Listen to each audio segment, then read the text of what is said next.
Restart, Spider-Man. This video is purely for entertainment and does not infringe on copyrights or laws. The rights to the novel and image belong to the original author. We do not claim ownership.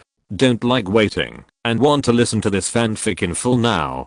Subscribe to our Patreon, where you'll find the best fanfics. Chapter 26 Spider-Man Drifter. Little Spider, you. At this moment, Steve and Natasha looked at Charlotte with horror, with a hint of vigilance in their eyes. They saw exactly how terrible the symbiote was. And now, Charlotte seemed to be contaminated by the symbiote. They didn't know what would happen. It was very likely that Charlotte would open her bloody mouth and swallow them in the next second, so they didn't dare to get close to each other. Seeing the two of them like this, Charlotte clenched her fist to feel the huge power of this body, not caring about the feelings of her teammates. Boom, just one punch. The cave shook violently, the rubble slid down, and Steve and Natasha were unstable and almost fell to the ground.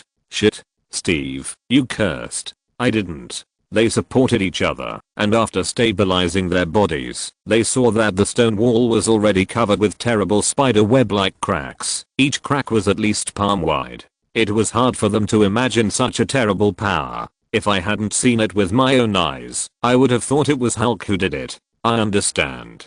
After the symbiote parasitizes, it will enhance the host's power. This is Spider-Man's purpose. This is incredible. Hurry up and make him stop. A few more hits will cause the entire cave to collapse. As Natasha finished speaking, the cracks expanded again. Any movement might completely destroy the cave. Seeing this, Charlotte slowly pulled his fist out of the stone wall, not caring whether everyone would be buried alive because of the cave collapse. He felt stronger and freer than ever before. It was like a psychopath. Charlotte suddenly came back to his senses. He looked at the cave that could collapse at any time and wanted to slap himself in the face.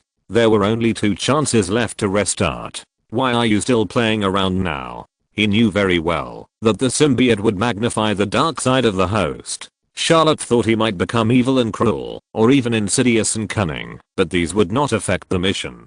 As long as he won the resurrection match and returned to his own world, the symbiote would no longer be able to affect him. But he never expected that he would become a wanderer after being parasitized by the symbiote. Charlotte can admit that he is not good, but he will never admit that he is a slacker. He really tried hard. However, after being parasitized by the symbiote and magnifying his dark side, Charlotte suddenly began to doubt himself. Fortunately, although he became a drifter, he temporarily suppressed this impulse and woke up in the crisis of a limited number of restarts. After the cave collapsed, Tony would definitely die. Charlotte was not sure how long he could suppress this impulse, so he turned around and rushed to the cave, where Tony was without explaining. Bang! As Charlotte kicked the iron door open, the flipped iron door barely passed Tony's body and hit the stone wall with a bang. Tony's body trembled slightly as the rubble flew. In just a moment, Charlotte's scalp immediately went numb. Don't be a slacker. Don't be a slacker. Exclamation mark. He always reminded himself, rushed to Tony's side quickly, and tore off a part of the black on his chest without hesitation. The black liquid in his hand squirmed, twisting into spider-like tentacles from time to time, looking very weird. The symbiote is stronger from generation to generation, partly because it can copy the abilities of the previous host. Charlotte snatched the symbiote cells from Venom Parker, and now he is going to separate a part of it and give it to Tony. The symbiote cells in his hand naturally have the abilities of 2 different Spider-Men. He doesn't know whether Tony, who has obtained the symbiote cells, will become Iron Man. He just wants him to survive. Under Ethan's shocked eyes, Charlotte put the black liquid in her hand to Tony's ear. In an instant, the black liquid quickly drilled into Tony's ear, and then, nothing happened. This scene was seen by Steve and Natasha, who came over. Little Spider, what do you want to do? Steve exclaimed.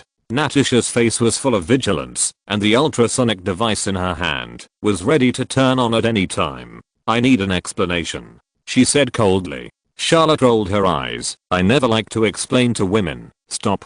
Fortunately, the ultrasound still works on this guy. Charlotte raised his hand and rubbed his temple. The ultrasound device had some effect on the symbiote in his body, but the effect was not very obvious. After all, each generation is stronger than the previous one. He can completely deal with Black Widow while resisting the ultrasound.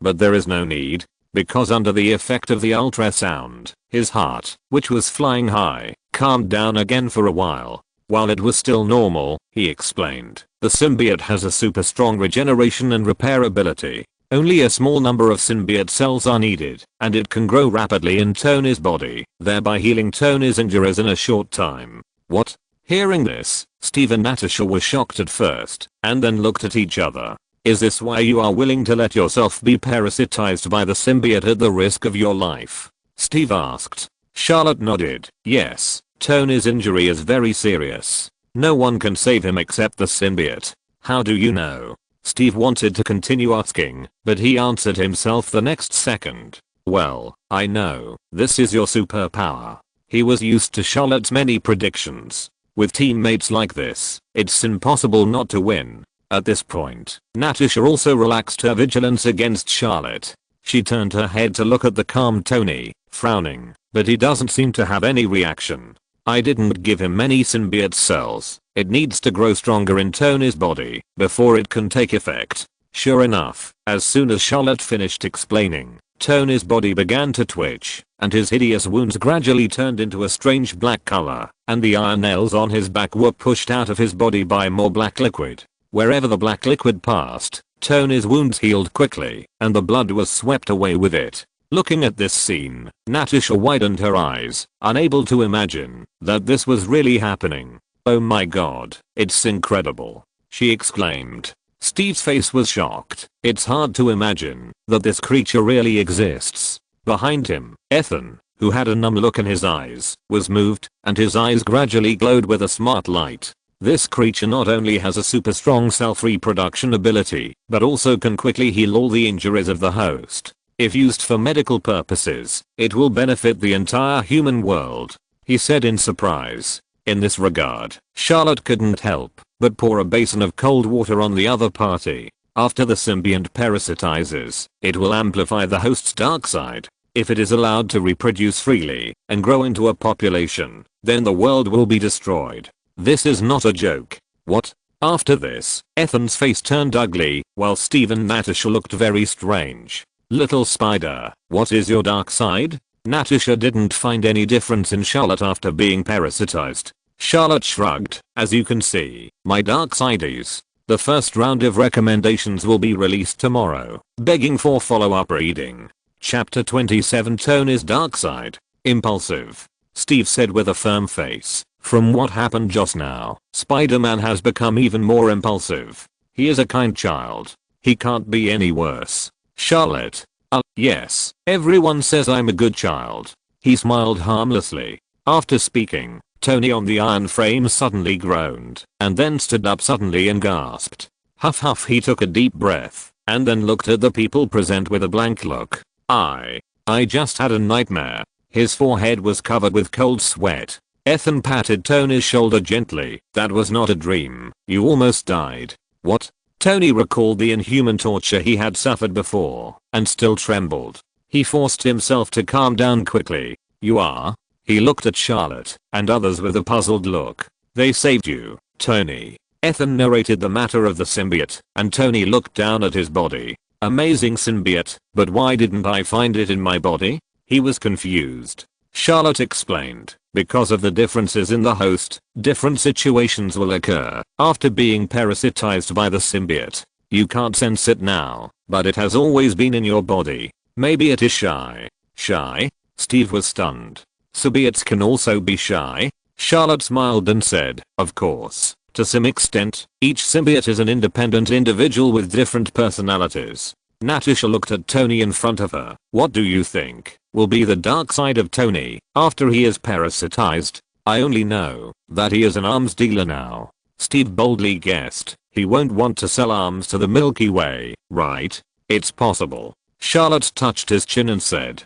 Tony saw the strange faces of the three people, and he was a little uncomfortable. I have sworn that I will not be an arms dealer. He looked at Ethan with gratitude in his eyes. My friend, you made me realize that my life should not be like this. Natasha raised her eyebrows. Are you going to be a superhero? No. Tony opened his arms and closed his eyes to imagine his future. I want to make my story into a series of movies. It doesn't matter whether it can make money or not. What's important is to share this legendary story with everyone. This movie will change the public's stereotype of me. I plan to take the opportunity to run for election and then raise this damn place to the ground. It is my mission to speak out for justice. It's amazing. Listening to these words, Ethan glanced at the half-finished Markayama in the corner and began to worry about his future. Charlotte said to Steve, "You see, this should be his dark side." Steve helplessly held his forehead and sighed. This is not the Tony Stark I imagined.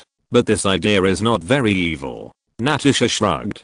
Who knows what he will do next? Charlotte said, and a fine crack spread along the cave. Entrance into the cave. Crack, the rubble slid down, and the cave began to shake. This place is about to collapse. We must leave quickly. Steve was shocked. Charlotte sneered. What are you afraid of? In my current state, even if the sky falls. Before he could finish, Natasha pressed the switch of the ultrasonic device. Bus stop. Stop. Stop. I'm leaving. I'm leaving. Charlotte rubbed her temples, then pulled Tony, who was feeling a little uncomfortable, and everyone rushed out of the cave. Boom! As soon as everyone left, the cave collapsed in an instant, raising dust all over the sky. At this time, the sky was already white. The valley was in a mess, and the members of the Ten Rings gang hiding in the corner watched Charlotte and others snatch the last intact desert off-road vehicle. Boom! The off-road vehicle sped through the desert, and Steve controlled the steering wheel and glanced at the time. No prompt, which means the mission is not over yet. It seems that we have to send Stark to a safe place to succeed. Send him to the nearest city. That should be enough, Charlotte said. Natasha frowned. I remember Steve said it would take 10 hours to get to the nearest city, but now there are only 8 hours left to complete the mission. Steve adjusted his sunglasses. That's what I lied to the lizard. Natasha. In the back of the car, Tony asked curiously, your mission is to save me. Who asked you to come? Ethan said, you will definitely get a lot of money if you save you. You just need to be prepared to pay. Tony thought for a while. You are right. He patted Charlotte on the shoulder. You are very capable. Are you interested in helping me? Sorry, I'm not interested in helping you. Then what are you interested in? Interested in him. Charlotte pointed to the giant rock in front, and Steve quickly braked. It's Venom Parker. He stared at the black figure in front of him, his face solemn. Natasha frowned. He actually guessed that we would pass by here. Charlotte opened the door and got out of the car to stretch his muscles, and he was eager to try. He is Peter Parker, a genius boy with high IQ. After being parasitized, his dark side was only magnified, not an idiot. Steve followed him out of the car. If he is really that smart, we have no chance to deal with his accomplices. He did not trust Charlotte's judgment. Tony in the car smiled slightly. Old soldier, you don't understand the thinking mode of geniuses like us. We don't need teammates. Steve held his forehead and said helplessly, okay, Genius Stark, can you shut up? That guy is scary. No, he is no longer scary, Charlotte said, and the black nanometal automatically covered his body. Leave this to me. You take Tony away first. What? Before Steve and Natasha could react, Charlotte had already turned into a black shadow and rushed towards Venom Parker. Impulsive. Too impulsive. Steve sighed. Natasha nodded. But he is a good kid. Whose good kid can smash such a big rock with one head? Tony complained in a low voice. Wherever Charlotte passed, dust flew up, like a high-speed train carrying Venom Parker's body into the desert rocks. Boom.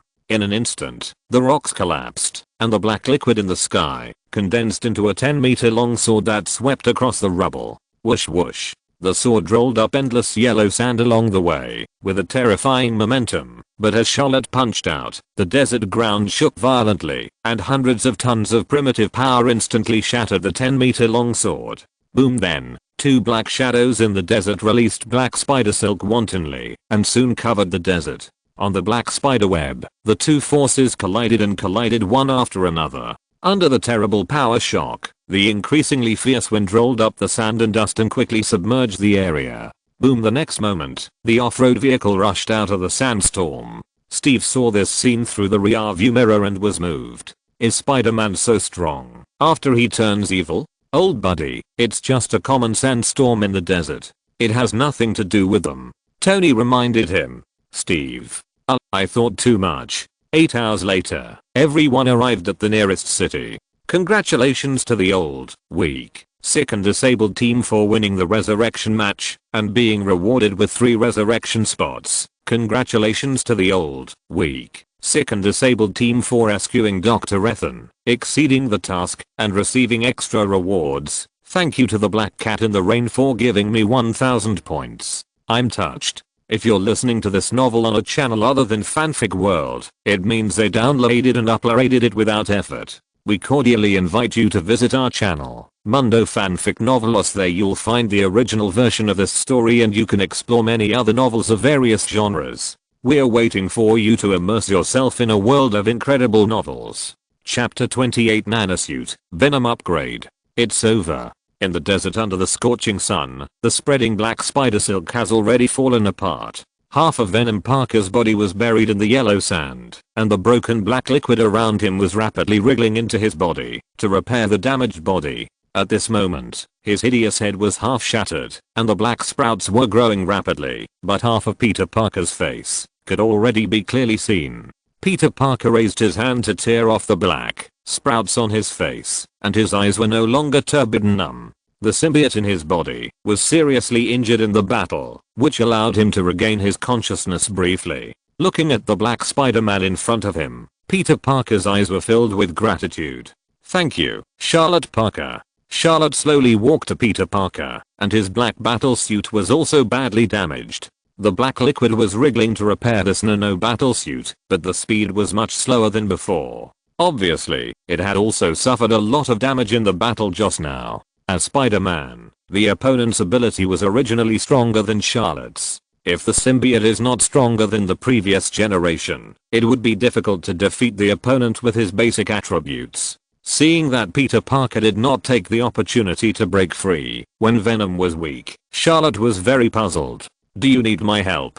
He said. Peter Parker shook his head. No, it's good to let him replace me. All the struggles are meaningless. Why? Charlotte frowned. Peter Parker looked at the mission failure prompt in front of him, then tore off the black bud from his head and handed it to Charlotte. Spider-Man is destined to be lonely. We must find a way to overcome fate. I have failed, but you still have a chance. Come on, Charlotte Parker, if there is a chance to meet again. After Charlotte took the symbiote cells from the other party, Peter Parker's body was swallowed by the void. As this part of the symbiote drilled into the body, Charlotte returned to New York in a trance. In the prosperous city under the night sky, the red and blue Spider-Man shuffled between high-rise buildings, and every appearance represented the hope of ordinary people. My name is Peter Parker, an ordinary high school student. Until I was bitten by a strange spider. Overnight, I had the superpowers that only movie protagonists have. Because of Uncle Ben's words before he died, the greater the power, the greater the responsibility. I have been working hard to become better. I became a hero in everyone's mind. No one knows that I don't want to be a hero. But if I don't go out every night, the city will be swallowed by its own evil. Criminals will wait for opportunities, and the weak will suffer. But if I continue to be a hero, I will lose everything. I have defeated many terrible enemies, and these enemies have also taken away the most important things in my life. Uncle Ben, Aunt May, they all lost their lives because of me. My best friend Harry, he became the evil and crazy Green Goblin, also because of me. Mary Jane, the woman I love most, is in danger of her life at any time because of me. We broke up and got back together many times, but she still chose to stay with me. But that day, her life stayed at that moment forever. Just when we were about to get married, the enemies I defeated came back and killed Mary Jane and many people. Everyone around me met with misfortune because of me. I seem to understand something. Heroes are lonely. This is the price of being Spider-Man. I have nothing to lose. I can only be Spider-Man. Until my true identity was finally exposed, they didn't expect that Spider-Man, who saved the city again and again, was just a down-and-out reporter. Everyone's fantasy about Spider-Man was shattered, and what I expected didn't come. They began to judge Spider-Man's actions wantonly. Even if a bicycle was destroyed in the fight against criminals, I had to pay with my own money. I became even poorer. The worst thing was that Officer George was very dissatisfied with me and did not allow me to participate in the fight against criminals. But every time he encountered something he couldn't solve, he would let me take action. I promised him. But my actions didn't always end perfectly. The result was that everyone became more and more harsh on Spider-Man and even hated him.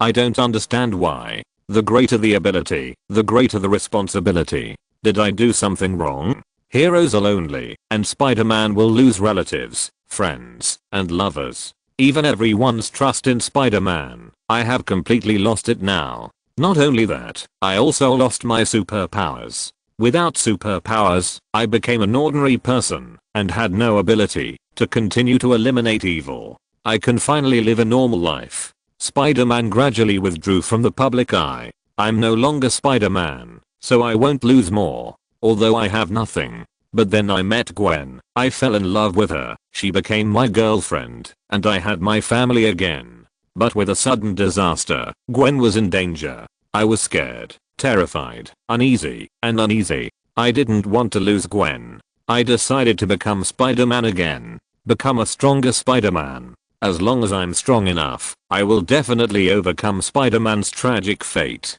I accepted the help of an alien creature called Venom, and at that moment I felt like a god.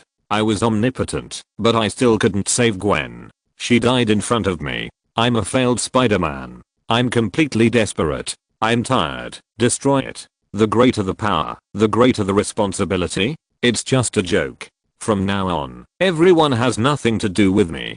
The symbiote is a good thing. It completely freed me. I began to do whatever I wanted and became the most terrible nightmare of this city. I was so stupid before that I would sacrifice everything for those guys who didn't know how to be grateful. Now I will double my revenge on them. The most ironic thing happened. The former hero became a demon, and the real demon became everyone's hero. A group of evil guys who called themselves Heirs appeared in the city, and their target was Spider-Man. Their power was too strange. I was no match for them, and I died in their hands. Before I died, I finally realized the helplessness and sadness of the weak.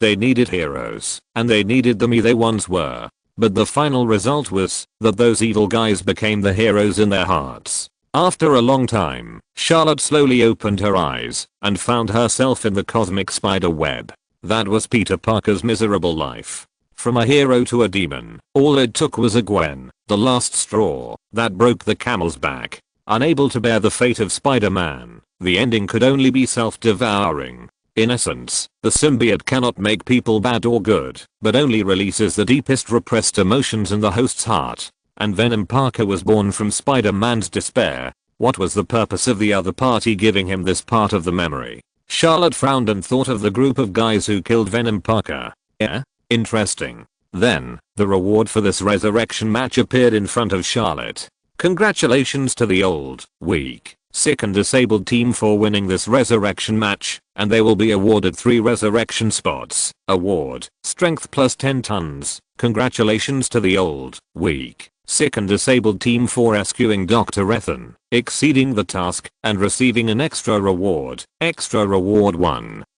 Spider Totem Power X1. Extra Reward 2. Nano Spider Suit. Venom Upgraded Version. Number of remaining restarts. 2. Accumulated until the next resurrection match. Venom Upgraded Version. Charlotte frowned. Hasn't this ghost left yet? The previous chapters have been re-illustrated. Click on the table of contents to see the red mark at the end of the chapter title. Those are the chapters with illustrations. Those who are interested can take a look. Seeing that the cat is so serious, I beg you to follow up every day. As for the problem of slow updates, the new book cannot be updated during the period, but it can be updated after it is put on the shelves. Chapter 29, Revive. Dear Spider-Man. Main world. Shield. Laboratory. Bruce Banner looked at the pile of coke and strange metal blocks sent by Coulson, and suddenly his face was bitter.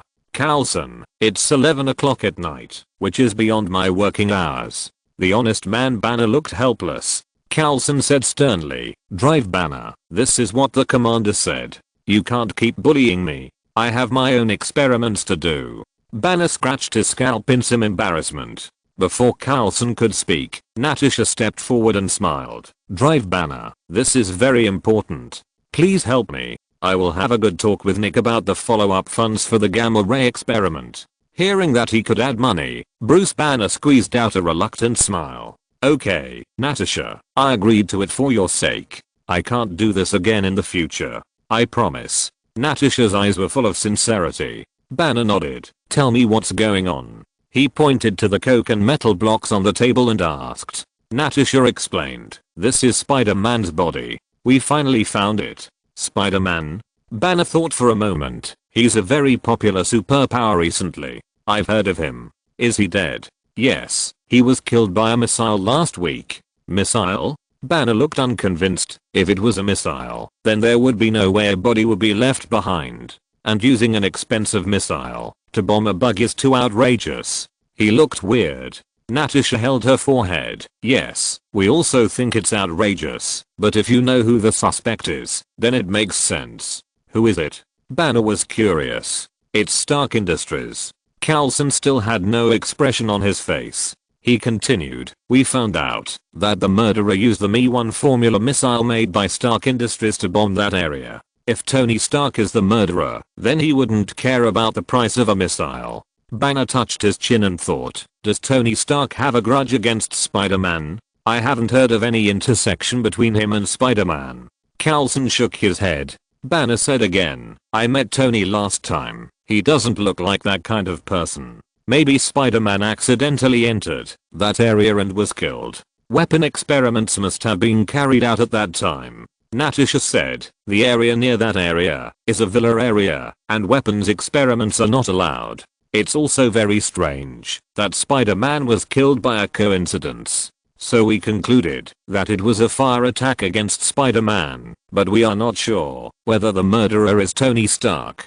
Carlson said. Seeing that the two had not found more clues, Banner didn't want to waste time. Well, this is your task, and what is my task? He asked. Natasha smiled and said, drive Banner. Your task is to extract Spider-Man's genes from this pile of rubbish. Oh my god, are you going to extract it from this pile of coke? Are you sure you are not kidding? Banner looked crazy. I know it's almost impossible, but you may be able to find other things from it. Natasha pointed to the metal block on the table. Banner could only nod and asked, what are these metal blocks? It's Spider-Man's metal battlesuit, which was melted by high temperature to form metal blocks. It is also because of these things that we can determine that the pile of coke is Spider-Man. I really don't understand what you want these junks for. Banner turned and came to the table. He complained about this group of lunatics in his heart, and then picked up a piece of coke with tweezers and put it into the instrument. Because of the long-term high temperature and damage, the DNA inside has been denatured. I'm totally wrong. There are complete cells. How is this possible? Banner was shocked and continued to observe. Oh my god, the complete cell is rapidly replicating itself. It is more active than ordinary cells. No, this tissue is already regenerating and repairing itself. It's alive. Impossible. How can this be? This is unscientific. Biology does not exist. Banner screamed suddenly, and then staggered and collapsed to the ground, with cold sweat on his forehead. Beside him, Natasha and Carlson also looked like they had seen a ghost. Because in front of them, the pile of coke began to wriggle and grow granules, and the metal blocks were also melting rapidly. In the horrified eyes of everyone, the granules grew at a speed visible to the naked eye. They gathered together like living unknown creatures, and gradually condensed into human bones, nerves, and flesh. As the wriggling nanometal climbed onto the body, the red and blue figure stood up and stretched. Hi, good evening, everyone. After resurrection, Charlotte greeted the stunned people, and then jumped to the door. Bang! Charlotte smashed the tempered glass of the laboratory with a simple punch, and ran in the corridor. The birthplace was actually in S.H.I.E.L.D., which was fucked. Beep beep beep warning. Warning. In an instant, the alarm inside S.H.I.E.L.D. sounded loudly, and Natasha and Carlson, who had come to their senses, hurriedly chased out. Nick, something bad happened. Spider-Man ran away. Natasha informed Nick Fury with an anxious look. In the office, Nick Fury frowned. Spider-Man is dead. What are you talking about? No, he's not dead. He's resurrected. What? Nick Fury was stunned at first. He hadn't reacted yet. The next moment, there was a dense gunshot outside the office. His face changed, and he ran out to check the situation. Bang, bang, bang. I saw bullets flying in the corridor surrounded by a group of agents, and the red and blue figures turned over and jumped to perform gorgeous moves, but the nanosuit on his body was still flashing dense sparks. Obviously, Charlotte did not dodge these bullets, but being handsome is enough. The next moment, he shook his wrist, and the overwhelming spider silk shot out from the wrist device. Puff, puff, puff. In just a moment, the agent in front was covered by dense spider silk, and then as Charlotte's arm muscles burst out with great force, the agents in front were dragged forward by the spider silk and fell to the ground. My front teeth. Shit, what a lot of strength. There are more than a dozen of us, and he can do it with one hand. How can he have so many spider silks? In the horrified eyes of the agents, Charlotte clapped her hands, then turned around and smashed the French window, and jumped down from the tall building. Who?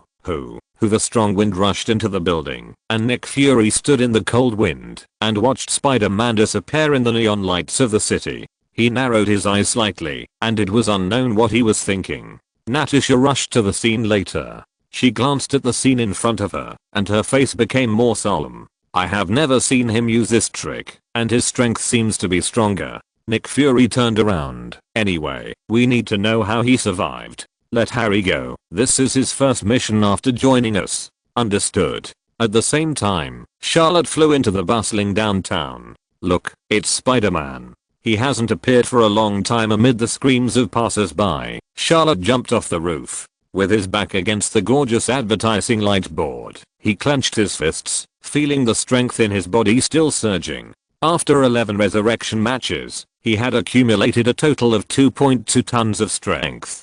Add the 10 tons of strength rewarded for winning the resurrection match, and the 12 tons he had. A total of 24.2 tons. This is already the normal strength data of an ordinary Spider-Man. What's even more surprising is the new nanosuit. The upgraded version of Venom is very much to his liking. Thanks to bookfriend 201708021130222347. Dalloceans the Emperor for the coin reward. Happy regarding the problem of consuming the number of restarts every time. It will be adjusted appropriately later, and this situation will not exist when encountering a crushing game. Chapter 30 Venom Mode. Nano Spider Suit, Venom upgraded version. Introduction. A variety of artificial spider silk modes have been added, and the symbiote cells have been integrated. The Venom mode can be turned on to activate some of the symbiote's abilities without side effects. The duration and attribute increase depend on the body's tolerance. Watching the introduction of the new nanosuit, Charlotte raised her hand to debug the spider silk launcher. The new nanosuit can use an artificial spider silk launcher. One of the various spider silk modes it is equipped with is a blasting mode that was used to deal with a group of SHIELD agents just now. In an instant, all the artificial spider silk proteins stored in the wrist device were sprayed out, indiscriminately locking all opponents within the range. The power type Spider-Man uses this trick to deal with the enemy. It is very simple, crude and effective. Charlotte is not a power type Spider-Man yet. At best, he has the power attribute of a normal Spider-Man, but he is invincible against ordinary people or weaker enemies. As for other spider silk modes, Charlotte is still exploring. The production methods of artificial spider silk and spider silk launchers are stored in the artificial intelligence chip of the nano battlesuit. He can make batches of them at any time and then use them to replace the spider silk launchers on his wrists. After turning on the Venom mode, the various abilities of the symbiote will further enhance Charlotte's combat effectiveness. Recalling the invincible power, after being parasitized by the symbiote in the resurrection match, he is still reluctant to leave. The power of 12 tons suddenly soared to more than 100 tons, and the increase of more than 10 times is really enviable. Unfortunately, the side effect is to make oneself more uncontrollable. Although it can make oneself stronger, it is difficult to guarantee that there will be no accidents. Once the chain is broken at a critical moment, he will be doomed. Although there is no need to worry about the side effects of turning on the Venom mode, he always feels that something is wrong. Shaking his head, Charlotte put aside these thoughts. 11 days have passed in the main world after the 11th resurrection match, and he doesn't know what is going on at home. Uncle Ben and Aunt May should be very anxious. This time there is no green goblin to help him hide. Thinking of this, Charlotte shot out spider silk and flew up, taking advantage of the night to quickly rush to Queens. When passing through Palmer Street, the ATM on the roadside suddenly made a loud noise. Bang beep in an instant, the alarm sounded, and two masked men ignored the gazes of passers-by and kicked down the damaged ATM, and then quickly put the banknotes in the backpack. Hurry, he will be here soon. What are you afraid of? The two patrolling guys have gone far away and won't come so quickly. I'm talking about Spider-Man. He used to be active in this area. He hasn't appeared for more than 10 days. I heard that he was killed by Stark. Don't worry. Last time, everyone thought he died at the hands of the Green Goblin. Who knows if it's true? The two people's movements were very skillful, and they stuffed the banknote and the ATM into their backpacks in a short while. Under the street light, the red and blue figures hung upside down in the air. Hey, who told you that I'm dead? The moment Charlotte spoke, the two people who were about to leave suddenly froze in place. Oh no, it's Spider-Man. He's not dead after all. Run. No, as the two screamed, the figure hanging upside down under the street light became them. Damn Spider-Man, let us go. Bruce, shut up. We should beg for mercy now. I know, but your expression is still very stubborn. The two kept talking, and Charlotte had no choice but to put his hands on his hips. He now understood what it was like to encounter a chatterbox. Pa. He simply slapped each of them. You haven't answered my question yet. Who said Stark killed Spider-Man? We just heard from our colleagues that Stark killed Spider-Man, and now everyone knows about it. Charlotte frowned. He had no intersection with Tony in this world, and the other party had no reason to want his life. Then, he asked a few more questions, then jumped up to the tall building, ignoring the two people hanging upside down under the street light. Now that we have a clue, we have to figure out who attacked him. Not long after, Stark Tower. At this moment, the reporters who heard the news surrounded the downstairs. Obviously, they just found out about this. Swoosh, the red and blue figure took advantage of the chaos to pass over the heads of the crowd and climbed up quickly behind the smooth glass curtain wall with hands and feet. Soon, Charlotte came to the top floor of the building. This is Tony's private area, equipped with various entertainment facilities and a luxurious infinity pool. In the past, there were lights and wine every day, but now it is terribly quiet. Tap. Charlotte flew to the ground. He glanced at the gorgeous lights around the swimming pool, and his eyes were fixed on the green skateboard placed casually next to the garden. It was Norman's flying skateboard. He frowned slightly, as if he understood something. Hey, Spider-Man, you are not dead after all. At this time, Harry, dressed in black, walked out of the room and raised the red wine glass in his hand to signal. Would you like a glass? He smiled. Looking at Harry at this moment, Charlotte spread his hands. I'm sorry, I didn't protect your father's body well. Harry shook his head. It doesn't matter, it's better than falling into the hands of S.H.I.E.L.D. He walked to the lounge chair and sat down. I'm glad you're still alive. I heard from Carlson that you are alive again. Harry's eyes were full of curiosity. Charlotte sat by the swimming pool, kicking the water with his legs. I guess so. Harry took a sip of red wine. This is your superpower. It's really enviable. Although there was a faint smile on his face, a hint of bitterness could still be found.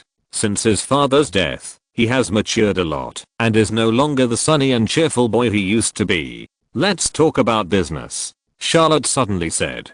Hearing this, Harry said seriously, okay, I joined S.H.I.E.L.D. and they asked me to catch you. This is my first mission. He pointed to the flying skateboard not far away. I have found the armor equipment left by my father in the laboratory. Although it has not been injected with genetic serum, it can barely be considered your opponent. Charlotte lay directly by the swimming pool, with his hands on the back of his head, without any vigilance. So, seeing the other party's indifferent look, Harry laughed. You seem to know me very well. Maybe you deliberately released the news about Stark just to wait for me here, right? Harry nodded. Yes, you are Spider-Man. You will definitely continue to fight against the evil forces in this city. If they know this news, it means you know it. You are very smart. Charlotte smiled and said, what are you going to do next? Harry put down the red wine glass in his hand and imitated Charlotte to sit by the swimming pool. For my father's Osborne group, to conceal the secret that my father is a Green Goblin, and for the unfinished gene serum, I agreed to join SHIELD. But this does not mean that I want to betray my friends, so I just want to talk to you, and I don't intend to be your enemy. After saying this, Charlotte's shaking feet paused slightly. Friend? He sat up and looked at Harry. This guy's indeed very smart, but not to this extent, right? Chapter 31. Tony was kidnapped again. Yes, Spider-Man, from the moment you were willing to help me get my father's body back, I already considered you a friend. Besides Charlotte, you are my second recognized friend. Charlotte was relieved to see Harry with a sincere face. Fortunately, this guy did not completely crush him in IQ. This is what he cares about most. When it comes to Charlotte, Harry's face is filled with worry. Actually, I have something I want to ask you for help. My good friend Charlotte has disappeared recently. You are often active in the dark corners of this city. You will definitely find him, right? Harry pleaded. Charlotte. Your good friend Charlotte is missing, right? I should be able to find him. He coughed. His family must be very worried about your friend. No, I lied to Uncle Ben and Aunt May. Harry sighed. I lied to them that Charlotte went out to travel. Charlotte. Travel again. Is the world so big that it is difficult for him not to travel? They are indeed father and son.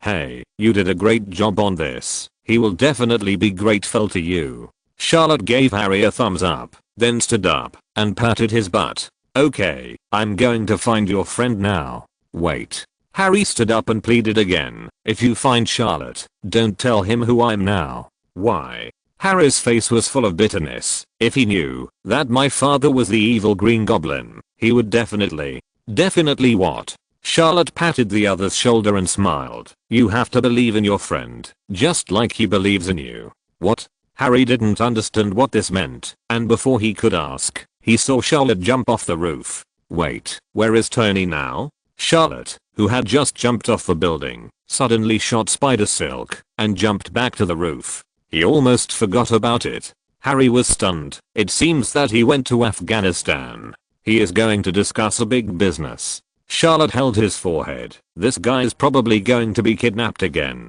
Okay, I'll find you later. As he said that, he jumped off the tall building again, stretched out the glider under his armpit, and merged into the night. After Charlotte left, Pepper walked out of the room. You just let him go? She said. Harry turned around. He's my friend. I won't betray him.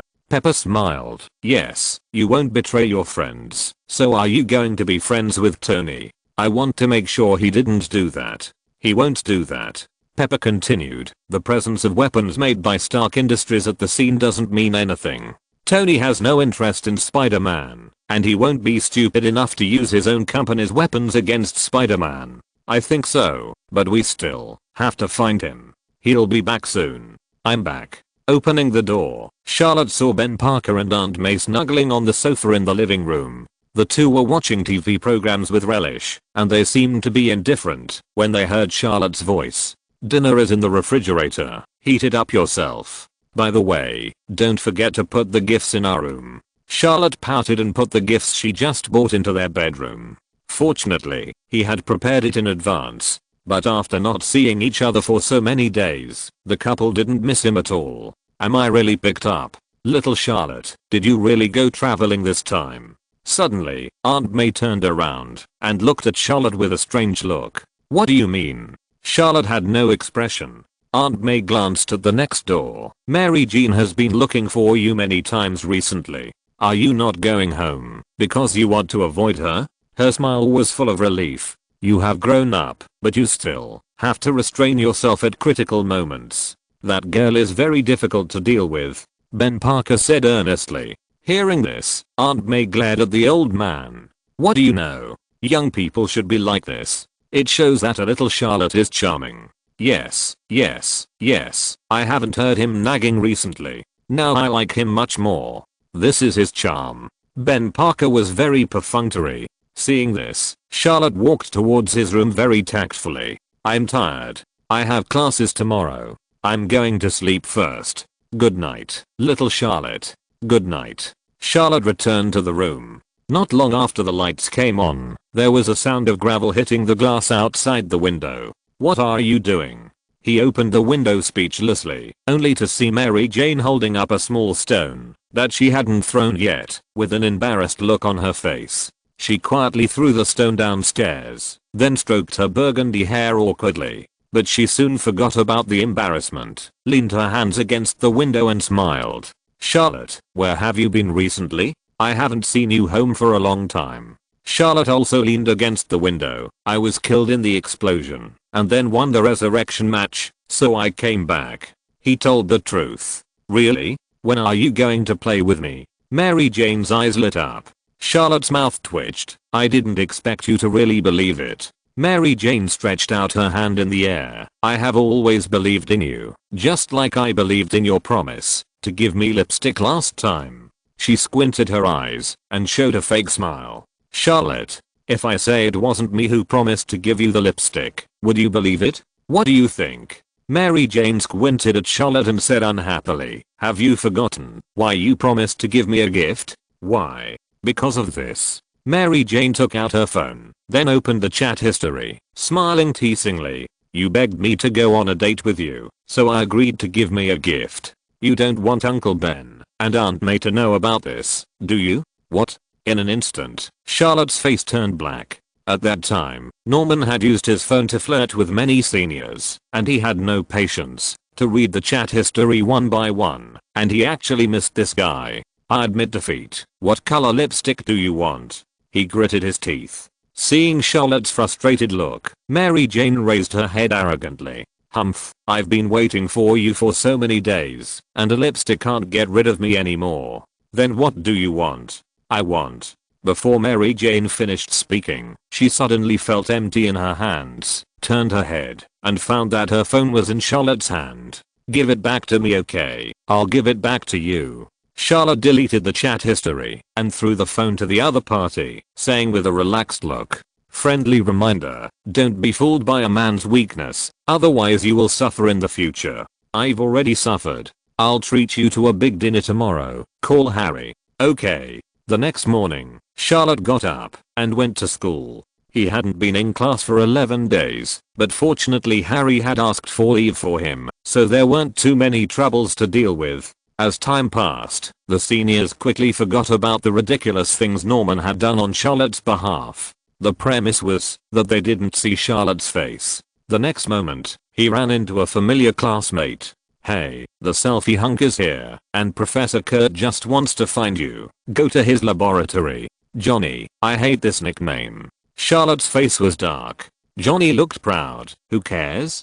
After saying that, he turned and left. Suddenly, he felt a chill in his lower body. Oh shit, my pants. Who did this? Jenny pulled up his pants in panic. Charlotte gathered the spider silk, and his newly bought mobile phone had already taken a picture of this embarrassing scene. Who cares? After saying that, he uploaded the photo to the campus network, and then walked quickly to Kurt Karna's laboratory. It was just right to borrow Professor Kurt's experimental equipment to synthesize artificial spider silk. Thanks to the black cat in the rain for the reward. Happy, carrot oh carrot. How many chapters of the daily plot are appropriate? Chapter 32, Synthesizing Artificial Spider Silk. Laboratory. Professor Kurt, how are you doing recently? Charlotte walked into the laboratory and saw that the lizards in the ecological tank had been replaced. The busy Kurt Karnas was delighted to see Charlotte. Hi, Charlotte, you are finally here. Please help me check these data. The Osborne group suddenly withdrew the experimental funds behind. I don't have time anymore. He quickly took Charlotte to the computer. Charlotte looked at the various biological experimental data flashing on the screen and glanced at Professor Kurt, who was tired, and began to worry. This guy should be pushed to the last step. If he continues, Professor Kurt will really use himself for experiments and eventually become a lizard monster and go completely crazy. He is considering whether to destroy these experimental data, which can at least delay for a while. But if he does so, Professor Kurt's hard work will go to waste, and he may become even crazier. No scientist can endure this kind of frustration and despair, especially the scientists in the Marvel world. The final result will only be worse. Whether it is Norman or Professor Kurt, the reason for the failure of the genetic serum is due to insufficient research funds. Norman himself had to take the risk of using himself for the experiment because of the withdrawal of funding. After becoming the Green Goblin, Norman killed his opponent, further controlled the Osborn group, and had more authority to mobilize the group's funds. He promised to fund Professor Kurt's research, but with Norman's death, the Osborn group was almost paralyzed, and the follow-up funds were naturally not guaranteed. In this way, Professor Kurt could not guarantee the smooth progress of the experiment. Instead of delaying the progress of the experiment and causing irreversible consequences, it is better to push forward. At least there is still a chance. Thinking about it, Charlotte said to Kurt Connors, "I think something is wrong, but it takes time to verify. We don't have time anymore." Kurt's face was grim. "I know that the experimental funds are insufficient." Charlotte thought for a while. "You can try to talk to the Osborn group. Harry is my friend. I will talk to him, and he should agree." Professor Kurt sighed. "It's useless. I know Harry. He can't influence the decision making of the Osborn group at all, let alone convince his father. Until now, the news of Norman's death has not been leaked, and no one knows that Norman is the brutal Green Goblin. This is all thanks to S.H.I.E.L.D. It is also an employee benefit for Harry to join S.H.I.E.L.D. Charlotte stood up and said with a smile, "Professor Kurt, it's okay, believe me, I know Mr. Norman is also conducting genetic experiments. He needs you, and you need him too. Maybe because of some problems in the Osborn group recently, he has temporarily suspended the research funding. As long as Mr. Norman recovers, he will definitely continue to fund your experiments. Is it really possible?" Professor Kurt looked doubtful, and hope ignited in his heart. Charlotte affirmed, "Of course." Professor Kurt thought for a while. Yes, the Green Goblin had a great impact on Osborn some time ago. He stood up for Mr. Norman, which made many people speculate about Mr. Norman without reason. Mr. Norman should be very troubled now. That's it. Seeing Professor Kurt calm down, Charlotte smiled and said, "Many people think that Norman may be the Green Goblin, which is too outrageous." Of course it's outrageous. If Mr. Norman is a Green Goblin, how could he almost blow Harry to death?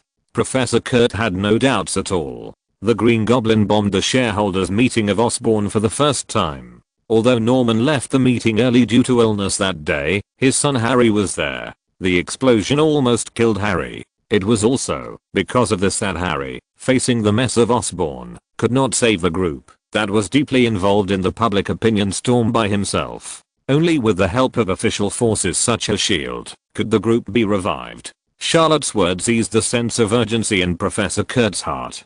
He looked at Charlotte with pleading in his eyes. "Charlotte, please, I really can't give up my research." "No problem, there will be a reply within a week." Charlotte looked directly at the other party. "But you have to promise me that during this period, you must not be impulsive, such as human experiments, which will completely lose the opportunity to obtain research funds." "Of course, I understand."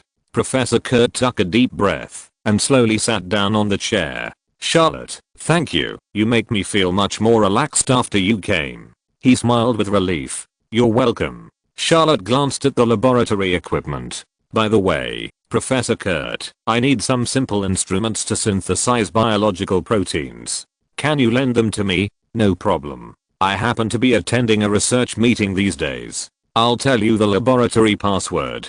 Don't bother. I'll finish it soon." "Okay, L. You come out first and leave the laboratory to Charlotte." "Okay." Soon, Charlotte came to the next room. He tried to operate the instrument and found that it was much easier to use than the laboratory class in school. Then he began to prepare the raw materials for making artificial spider silk. Ordinary spider silk is needed as the main material, but Charlotte extracted his own spider silk protein, which will have a better effect. Then there are various proportions of auxiliary materials.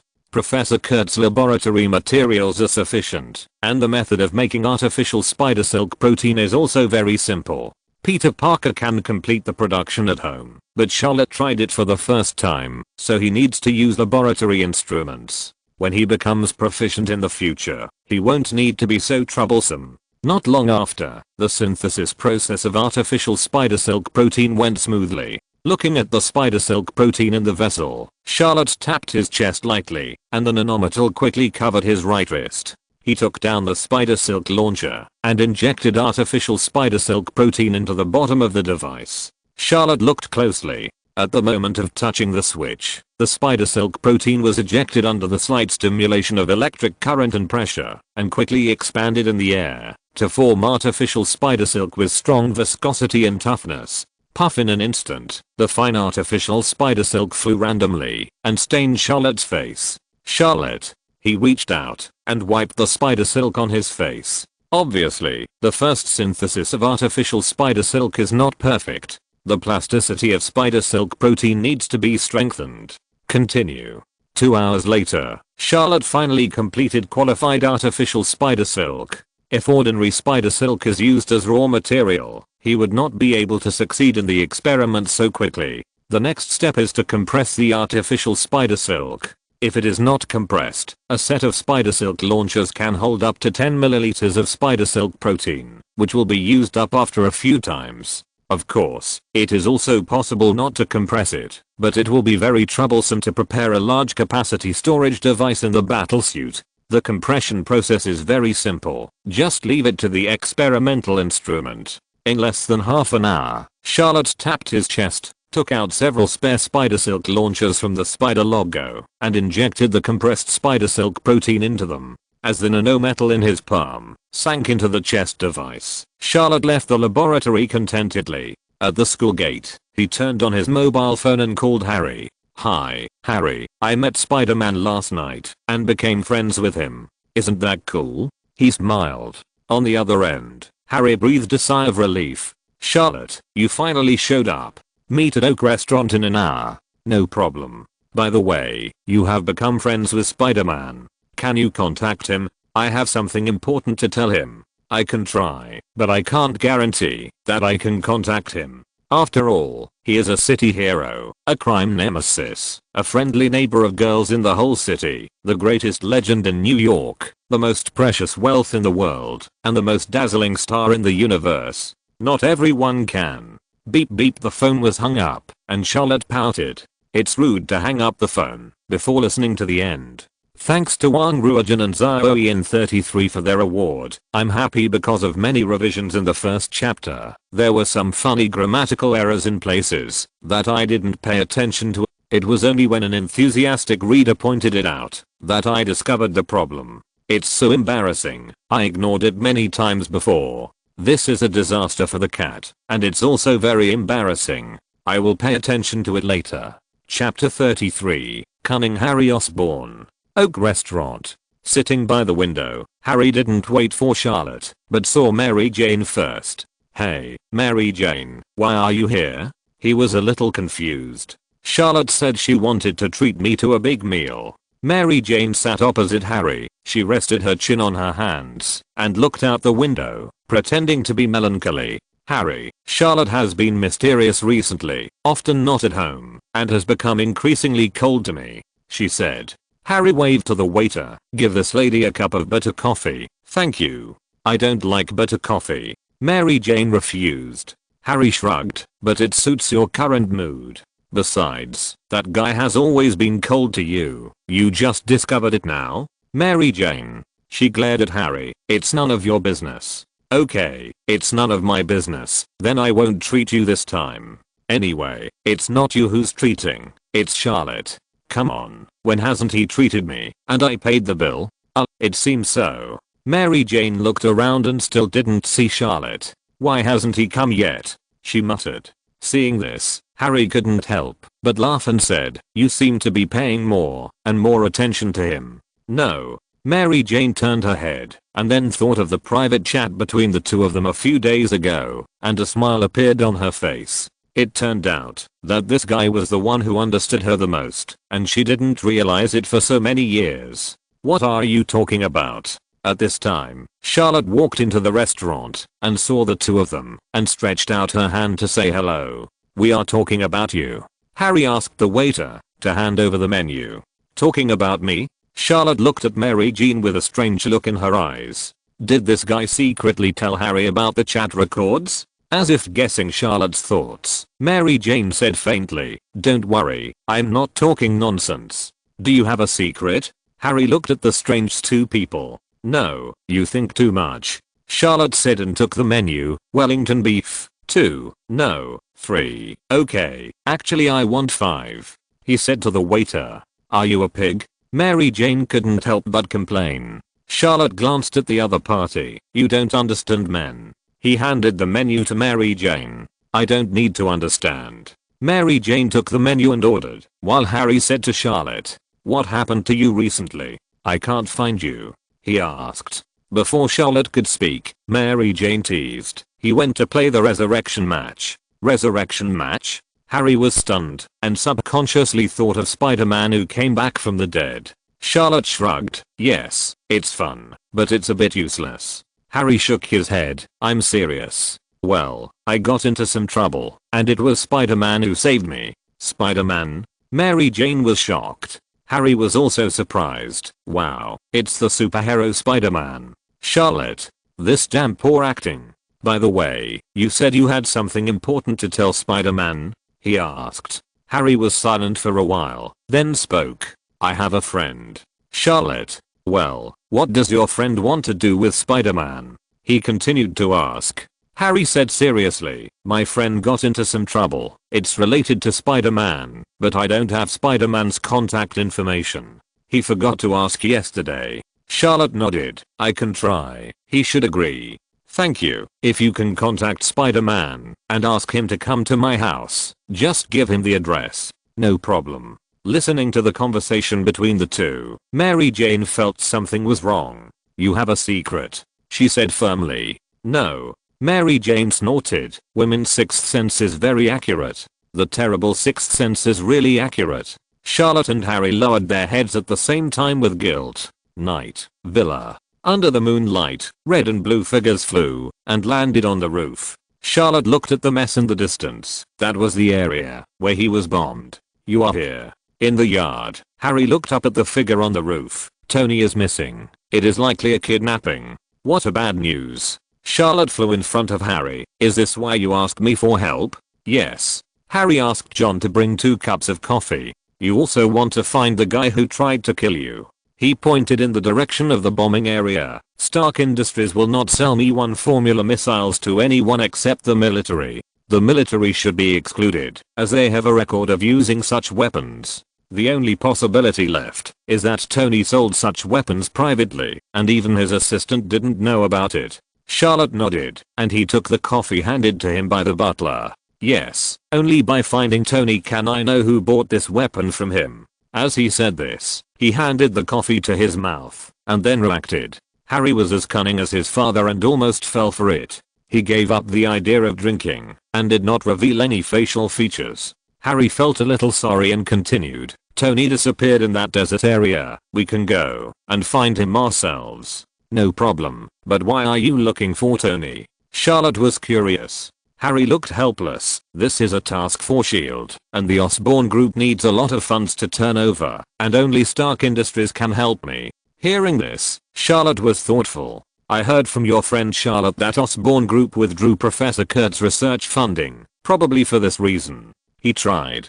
You seem to have a good relationship, and he is willing to share this with you." Harry was a little absent-minded. "Professor Kurt's experiment is favored by my father, and his technology is very helpful to perfect the genetic serum. As long as Stark Industries funds are injected into the group, I will continue to fund Professor Kurt's research, for my father and for myself." His eyes gradually became firm. Seeing that Harry did not give up Professor Kurt's experiment, Charlotte breathed a sigh of relief. Mutual benefit. This is good for both of them. "Good luck. When are you going to find Tony?" "I'll leave tomorrow. I have to make some preparations." "No problem. For convenience, I'll sleep at your place tonight." "I'm welcome. No need to clean the room. I'll sleep on the spider web." "Wow, very cool." The next day, Charlotte and Harry boarded the private plane provided by Pepper to Afghanistan. The private plane is provided by Stark Industries. Has the Osborn Group been so embarrassed? In the cabin, Charlotte was still wearing a nano battlesuit and chatting with Harry from time to time. Harry looked at the scenery outside the window. Every penny saved is a penny earned.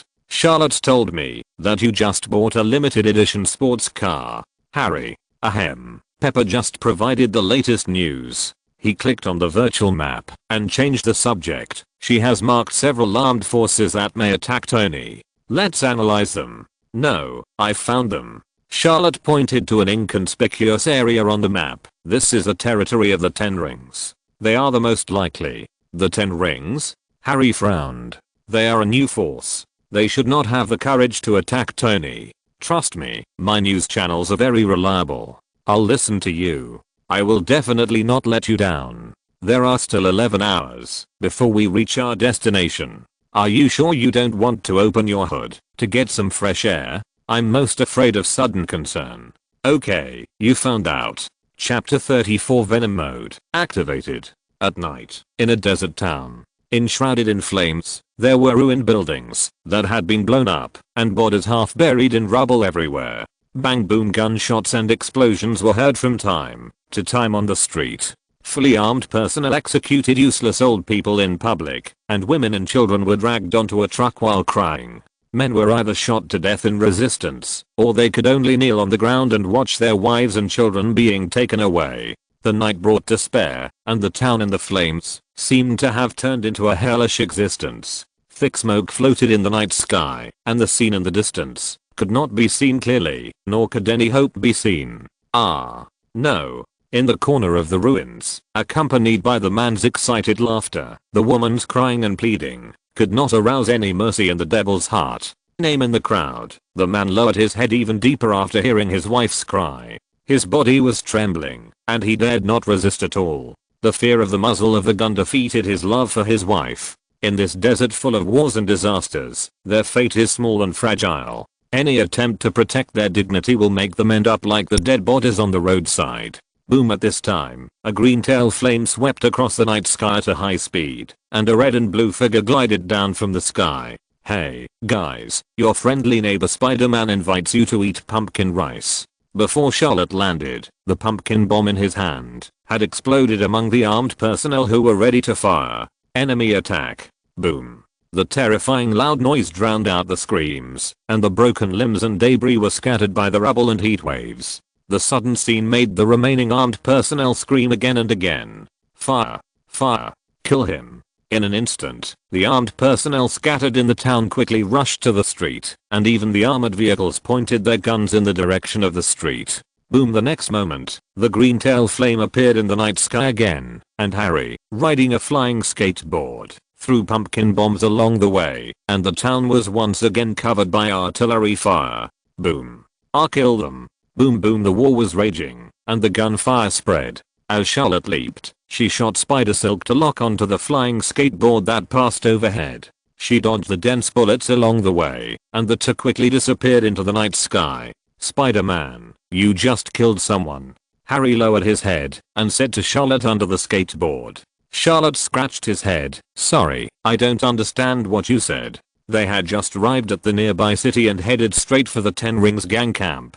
They didn't expect to encounter such a thing on the way. In this matter, the two of them had an unexpected tacit understanding and acted without hesitation. Hearing Charlotte's explanation, Harry smiled slightly. Okay, they are not human. But the people in this place seem to need us. The mission to rescue Tony may have to be postponed. What do you think? Although he was asking, the flying skateboard had already turned back in the night sky, and the two rushed to the desert town again. Deal with this big guy first. The ruins of the town were getting closer and closer. Charlotte let go of the spider silk, and her body fell directly onto the armored vehicle in a free fall state. Bang! With a loud noise, the armored vehicle shook slightly, and the next moment the armed personnel appeared and opened fire on Charlotte.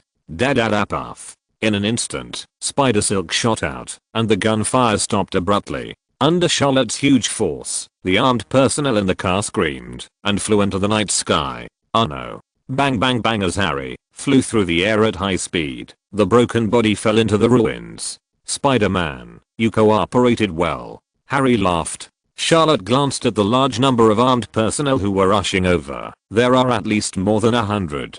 How many bombs do you have left? I've used them up. Okay, you go save people first, and leave this to me. Are you sure? Harry flew over the ruins on his flying skateboard, wanting to stay and help. After all, there were too many enemies, and even Spider-Man would find it difficult to deal with these brutal guys. The weapons in their hands were not easy to deal with, but soon, Harry found out that he was wrong. Charlotte flew into the ruins and used the walls to cover himself to wander in the flames of war. Puff! Suddenly, dense spider silk burst out from behind the wall and covered dozens of armed personnel. What is this? No. In the shocked eyes of everyone, the thin red and blue figure turned and flew, and dozens of people were thrown into the crowd by the inconspicuous insects. What kind of monster is this? Under the strong impact, screams came one after another. Seeing this, Harry thought, it turns out that what Coulson said is true. Spider-Man really has such terrible power. Before he could make any moves, an armed member had already aimed a rocket launcher at Charlotte. Be careful. Boom.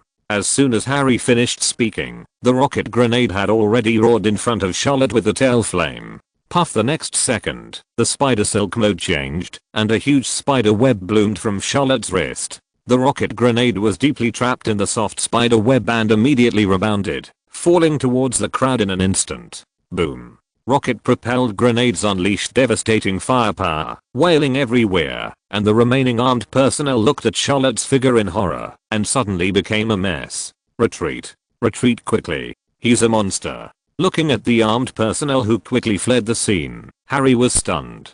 Can it be like this? Hey, what are you doing? Go and save people. Charlotte said as he chased after the fleeing armed personnel. You have been surrounded by me. Put down your weapons quickly. During the pursuit, Charlotte changed to the spare spider silk launcher and released spider silk from his wrist to lock onto dozens of fleeing armed personnel again. A huge force exploded and dozens of people were rolled back. Without waiting for everyone to land, Charlotte rushed forward. At the same time, the light blue light in his eyes quietly turned red. Venom mode. Start. Click. The red and blue nanometal squirmed and turned into black. The moment the figure merged into the night, Charlotte felt a familiar power spreading in his body. The power of the symbiote. Not only that, the nano metal on the back quickly condensed into 4 inky black metal spider legs, which stabbed like sharp spears. In an instant, cold light flashed, and life disappeared at this moment. Puff puff puff with the sound of metal breaking through the flesh. Charlotte's figure flashed by in an instant, and the armed personnel locked by the spider silk fell to the ground like rags, and there was no movement anymore. The blood flowers in the sky slowly fell into the ruins like catkins. Harry opened his mouth with a look of horror. That is, am I seeing it wrong? In the ruins in the firelight, only black figures were seen shuttling through them, and the black spider spears sometimes swirled, and sometimes extended for dozens of meters like liquid. Every flash was like the arrival of the god of death, ending their sinful lives. The dense bullets would be swallowed by the black battlesuit the moment they touched it. The loud noise, the flames, these things that the symbiote feared, could not stop the massacre at this moment. Puff! The man at the foot of the wall was unable to dodge, and his chest was pierced by the black spider spear in an instant, and blood splattered. In front of him, the woman curled up in the corner and saw the red-eyed demon covered in blood through the hole in the corpse's chest. No, he is not a demon. He is the god who saves all living things. It's a little late today, I'm typing. If you're listening to this novel on a channel other than Fanfic World, it means they downloaded and uploaded it without effort. We cordially invite you to visit our channel, Mundo Fanfic Novelos. There you'll find the original version of this story and you can explore many other novels of various genres. We're waiting for you to immerse yourself in a world of incredible novels. Chapter 35. I Kidnapped Tony. Half an hour later, in the desert town, corpses were gradually engulfed by flames. Next to the truck, hundreds of surviving residents of the town huddled together, their eyes full of fear, without any sense of relief, after surviving the disaster. Because they were not sure whether the demon would slaughter them all. Kaka not far away, the black battlesuit turned red and blue when it turned over, and there was no trace of blood left on the surface of the nano metal. At this time, Charlotte held the wall with one hand and gasped. At his feet, the corpses were lying in the ruins. In the venom mode, his strength was amplified to about 40 tons. The amplification effect was far less than that in the resurrection match, but it had no side effects, was not afraid of sound waves and ordinary flames, and had extremely strong physical defense. In addition, the existence of the symbiote spider lance also made up for the shortcomings of a single means of attack and insufficient lethality.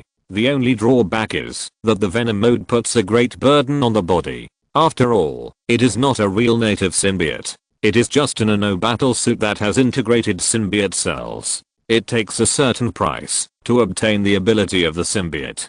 Fortunately, Charlotte's body is not weak, and this consumption can be recovered quickly through food and sleep. If it were Harry who had not been injected with a gene serum, he would probably be exhausted to the point of shock. "How are you?" At this time, Harry stepped forward to support Charlotte. "You can't breathe. Otherwise take off the hood. I'm afraid you will suffocate to death." Charlotte: "No, my battle suit has an oxygen supply system." "Wow, so cool." Harry pointed to the refugees not far away. "What should we do with these people?" Charlotte waved her hand. "Let them drive to the nearby city by themselves. I can only help them here." "I thought you would send them personally." Harry was a little surprised. Charlotte glanced at Harry. "I'm a friendly neighbor, not a nanny. Do you want me to arrange jobs for them, buy a house, get married, and help take care of the children?" If you want." "I don't want to." Charlotte shook off Harry's hand and looked at the prompt message in front of her. "You play as a friendly neighbor to eliminate terrorist forces, and the chance of restarting +4. He was silent. Whose friendly neighbor can deal with terrorist forces? But now it seems that the chance to restart depends on the difficulty of the action. Solving ordinary vicious incidents can only get one restart chance. Norman's death gave him 9 restart chances. Although the armed forces this time are large in number and relatively advanced in equipment, he only got 4 restart chances. After all, these guys are not difficult for him. It can be seen that this is a good place to brush the number of restarts, but he does not intend to stay here as a savior. The situation in this desert is complicated, with a large number of terrorist forces entrenched here. Not only do they have advanced weapons, but the forces behind them are not something that Spider-Man can handle. Who knows when another missile will hit his head? That kind of pain is really too painful. He actually doesn't want to be a hero. Being a hero requires a price. This price is unbearable. In this case, just do what you can. There is no need to force yourself into the savior mode. After thinking for a while, Charlotte stayed where he was to rest, while Harry went to arrange for the refugees to go to nearby cities. Not long after, Harry returned here. "It's almost dawn. Do you want to continue?" he asked. Charlotte thought for a moment. "Of course we have to continue. But you seem very tired." "It's okay. I can find a place to rest." "Here." Harry looked at the ruins around him. "Of course not. Before dawn, the Ten Rings Valley. Abandoned air raid shelter." "Spider-Man, how did you know there was an air raid shelter here?" The two of them entered the air raid shelter, and Harry blocked the entrance with stones to resist the raging sandstorm. Charlotte leaned against the stone wall and slowly exhaled. "I've been here many times." He told the truth. Harry looked unconvinced. "How is it possible? I've never heard of Spider-Man appearing in this desert." "That was before." Charlotte looked at the time. "Rest, and do it when it gets dark." "You have a plan so soon?" Harry was surprised. "Of course, I've planned it more than a dozen times." "I don't understand what you are talking about." "I have compressed biscuits and water here. Do you want to eat some?" Harry opened the storage compartment of the flying skateboard and his mind became active. "Eat." Charlotte finished speaking, then raised his hand and knocked Harry unconscious. "Cunning Harry, I won't let you succeed." He grinned and then stuffed the flying skateboard into the rubble. This was to prevent Harry from installing a camera on the skateboard. "Haha, I'm so smart." After a while, Harry woke up and rubbed the back of his neck, knowing exactly what had happened. "Spider-Man, you're so cunning." He looked at Charlotte, who had finished eating and fell asleep, with resentment in his eyes. Seeing that the other party didn't move, Harry sighed, ate something casually, and then lay down to rest. Time passed quickly. At night, Harry was awakened by the sound of rubble colliding. He got up with sleepy eyes, only to see that Charlotte had moved the rubble that blocked the passage. "You're awake." Charlotte clapped her hands and smiled at Harry. In order not to alert the Ten Rings gang, I plan to sneak into the valley from the air raid shelter. This is a good idea. Harry looked at the rubble in front of him. Why didn't you ask me to come with you? I would feel guilty if I'll let you do this alone.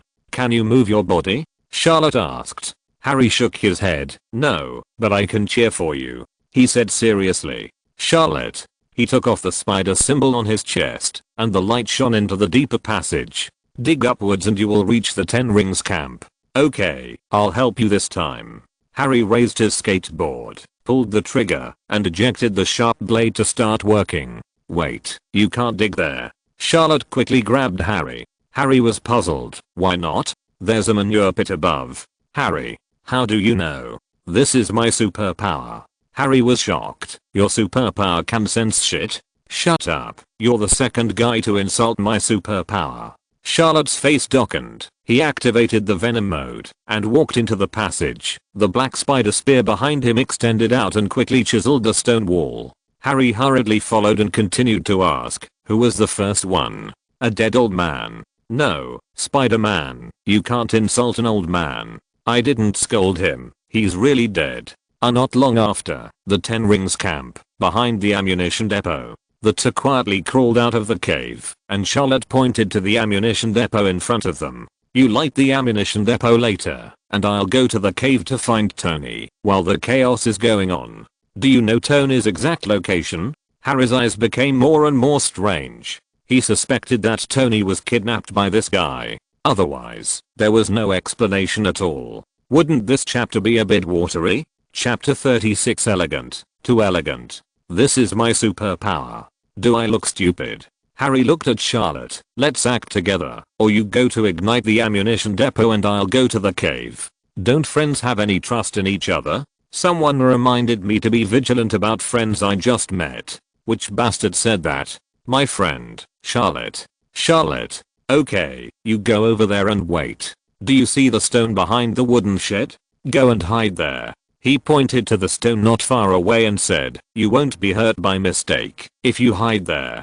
Harry. Okay, actually I really suspect that you kidnapped Tony, he said as he sneaked towards the location designated by Charlotte. Soon, Harry stood in position, and the nanometal on Charlotte's fingertips rubbed for a moment, and the sparks instantly ignited the ammunition depot. Boom. Puff puff puff. In an instant, there were continuous explosions, bullets flew randomly, and the members of the Ten Rings gang fell into chaos. It's that red and blue guy. Enemy attack. Behind the boulder, Harry heard the movement, and poked his head slightly, and was immediately stunned by this scene. Charlotte was seen walking briskly on the edge of the explosion. The bullets flying around brushed past her body. Occasionally, they stopped for a moment, leaving a series of bullet holes under Charlotte's feet. As if she had anticipated every detail of this chaos, Charlotte's figure danced, and the flying blood and the unfortunate people falling to the ground and wailing became the background at this moment. Standing on tiptoe dancing gracefully, let me gently put my hand on your shoulder. Elegant. Too elegant. Harry stared at this scene in a daze and couldn't stop clapping. Pa.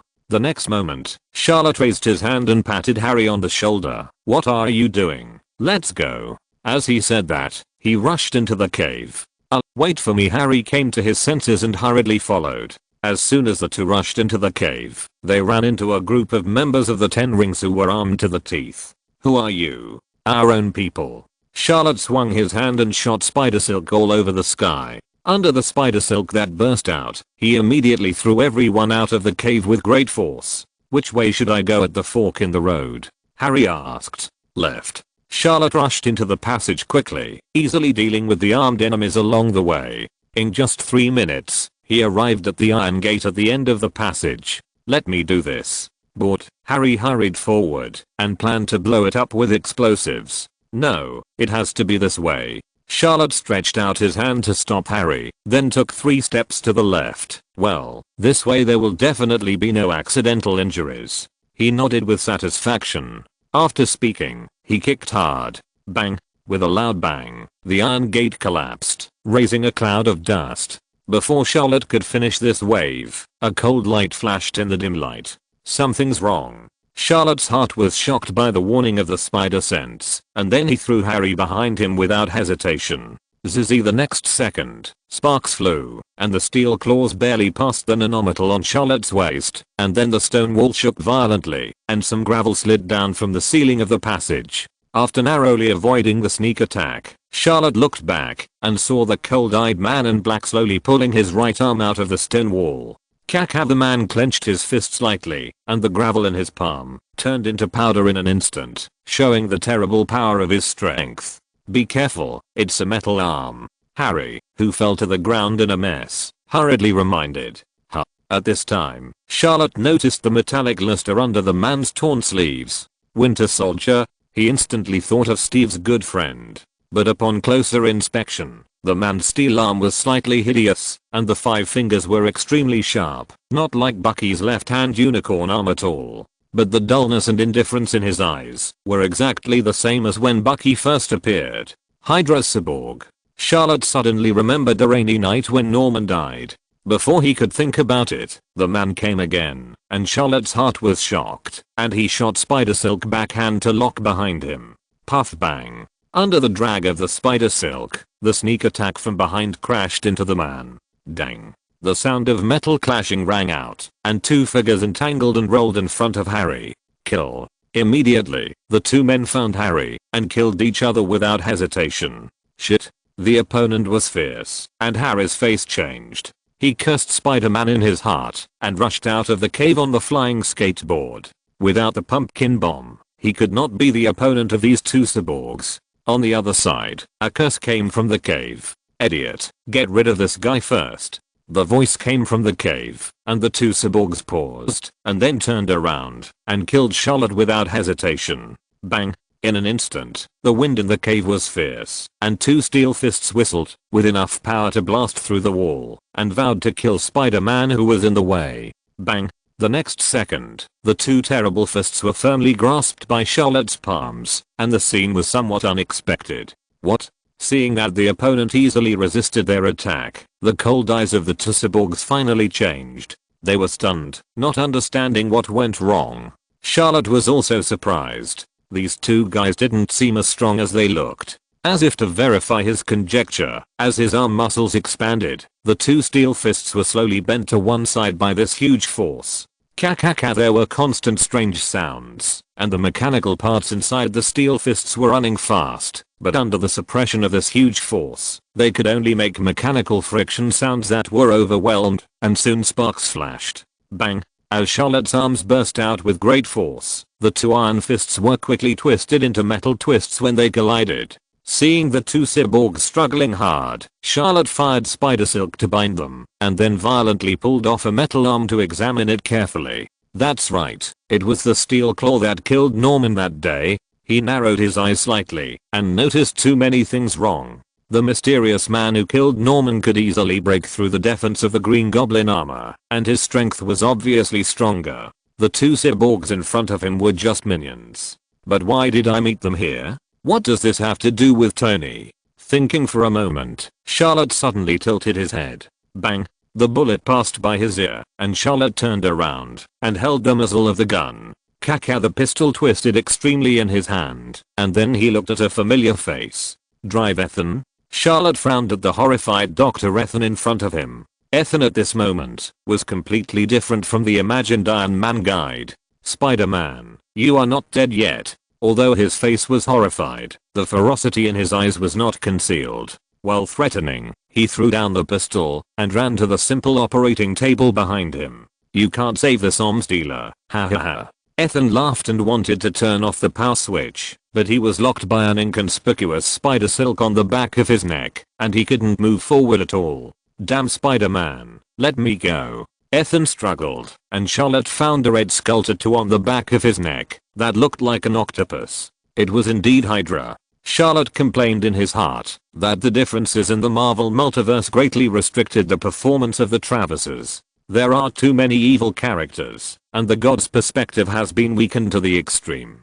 Chapter 37 Hydra, Spine Transformation. Charlotte shook her head and looked at Tony on the operating table. This red and blue baby, I heard that your pajamas are made of metal. Tony, who was tied up, Blinked. Charlotte glanced at Tony and reached out to violently break the handcuffs that bound Tony. "Are you okay?" he asked. Tony sat up from the operating table and carefully rubbed the blood on his wrist. "Nothing. I almost died." He pointed at the reactor on his chest and pretended to be free and easy. "Did Pepper ask you to save me?" he asked again. Charlotte did not answer. He turned back to look at Harry, who came in.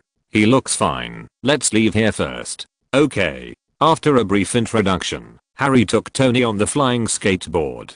"My guy can't carry 3 people," he said to Charlotte. "I'll drive." The car was blown up. "There's another one outside."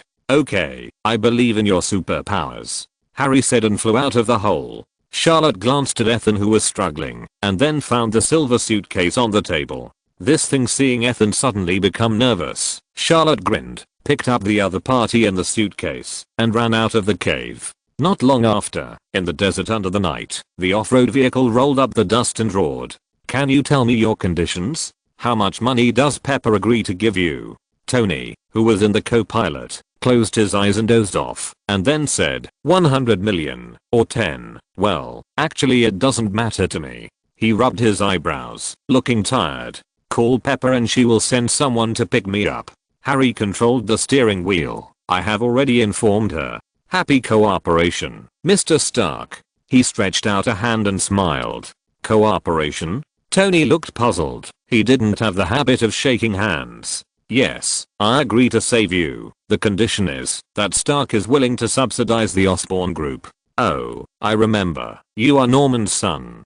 Tony laughed. "In my expectation, the Osborn Group will not last more than 3 months. This is a losing business. Will you agree?" Harry was a little uneasy. "Of course I agree. After all, you saved me," Tony said, looking at Charlotte behind him. "Hey, you saved me too. Do you want me to give you a set of gold pajamas?" Charlotte pouted. "You should know who I am." "Well, you are Spider-Man. I didn't expect you were still alive." Tony touched his nose awkwardly. "But since you came to save me, you should understand that I have no ill will towards you." He continued to explain. "Someone bought weapons from me. Her conditions were very good, and I did not refuse. But I didn't expect them to bomb the villa area. When SHIELD found me, I knew I was in trouble." "So you found an excuse to sell arms and came here?" Harry asked. Tony nodded helplessly. "Yes, I wanted to go out and avoid the limelight before the matter was announced to the public." "Actually, you don't have to run away.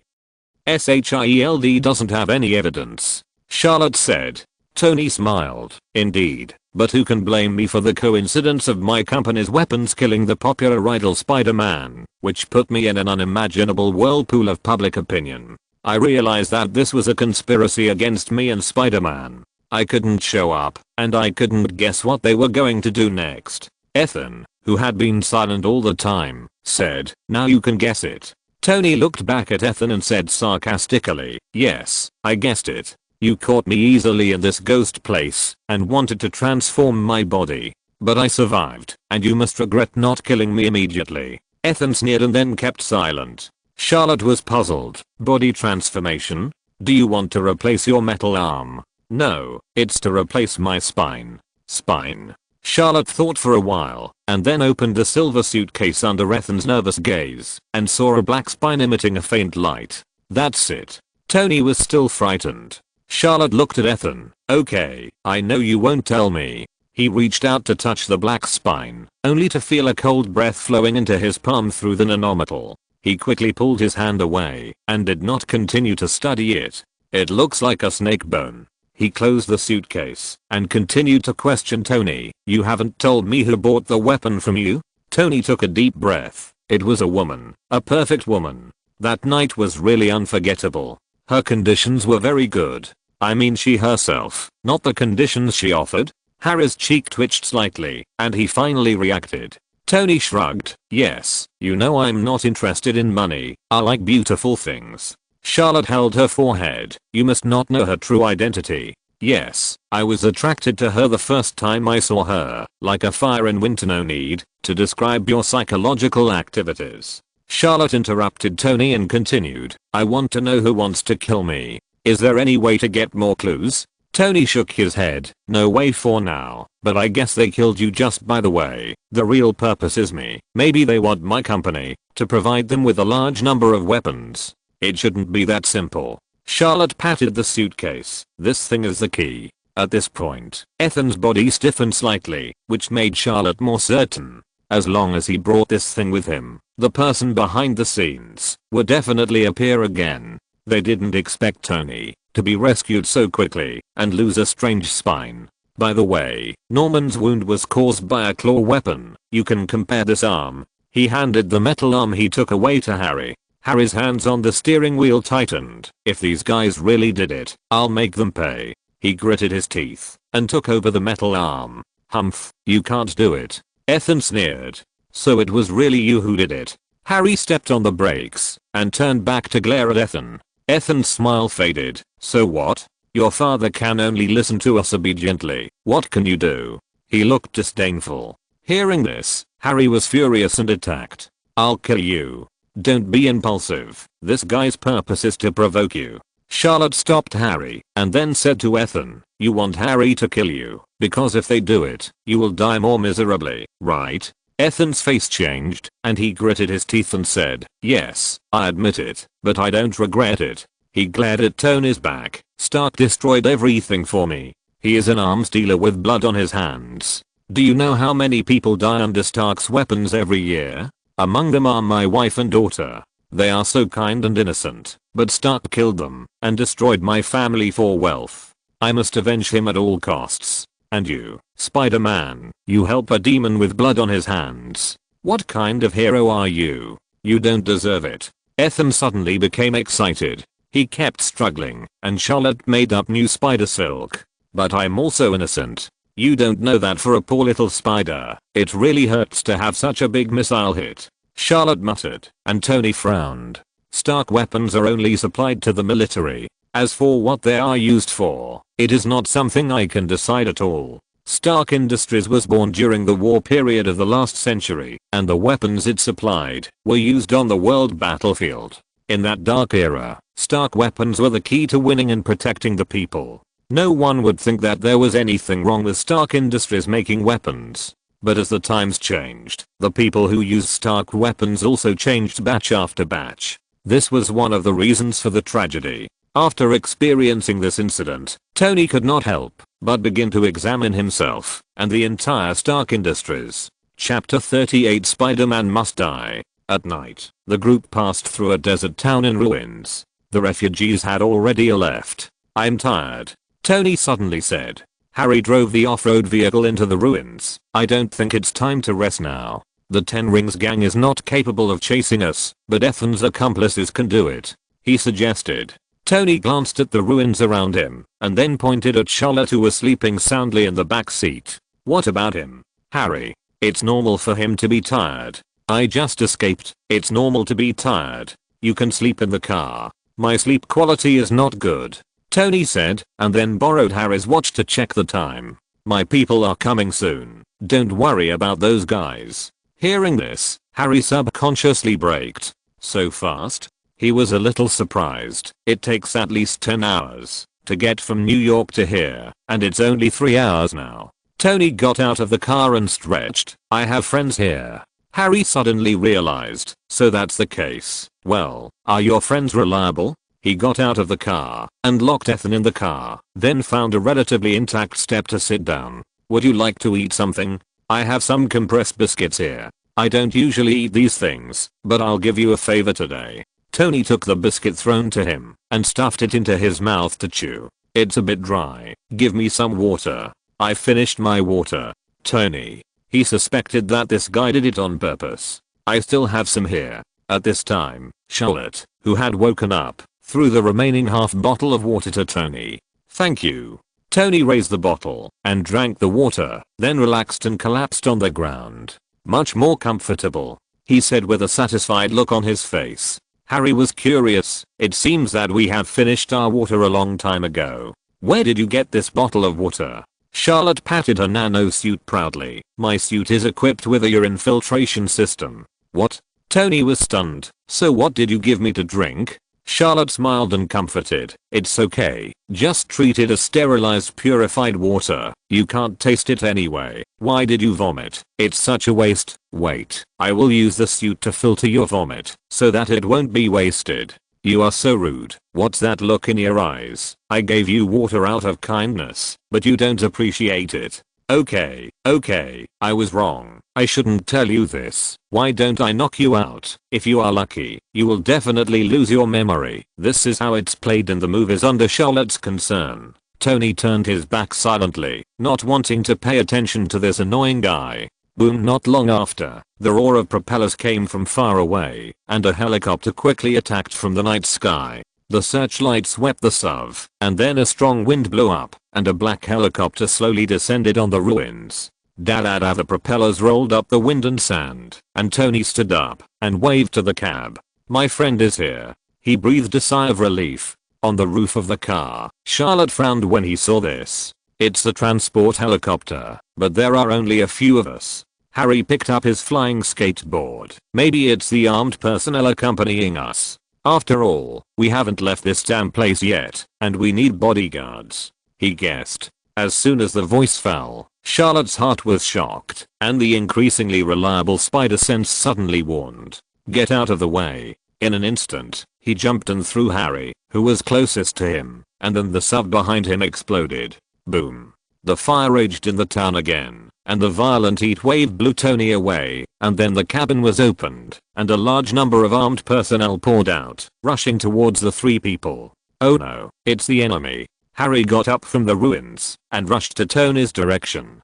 Go. You can't go. The masked man in the lead pulled the bolt with his metal, left arm and unscrupulously vented his firepower at the three people. As the armed personnel beside him fired the rocket launcher again, the place where the three people were was once again covered by the explosion and fire.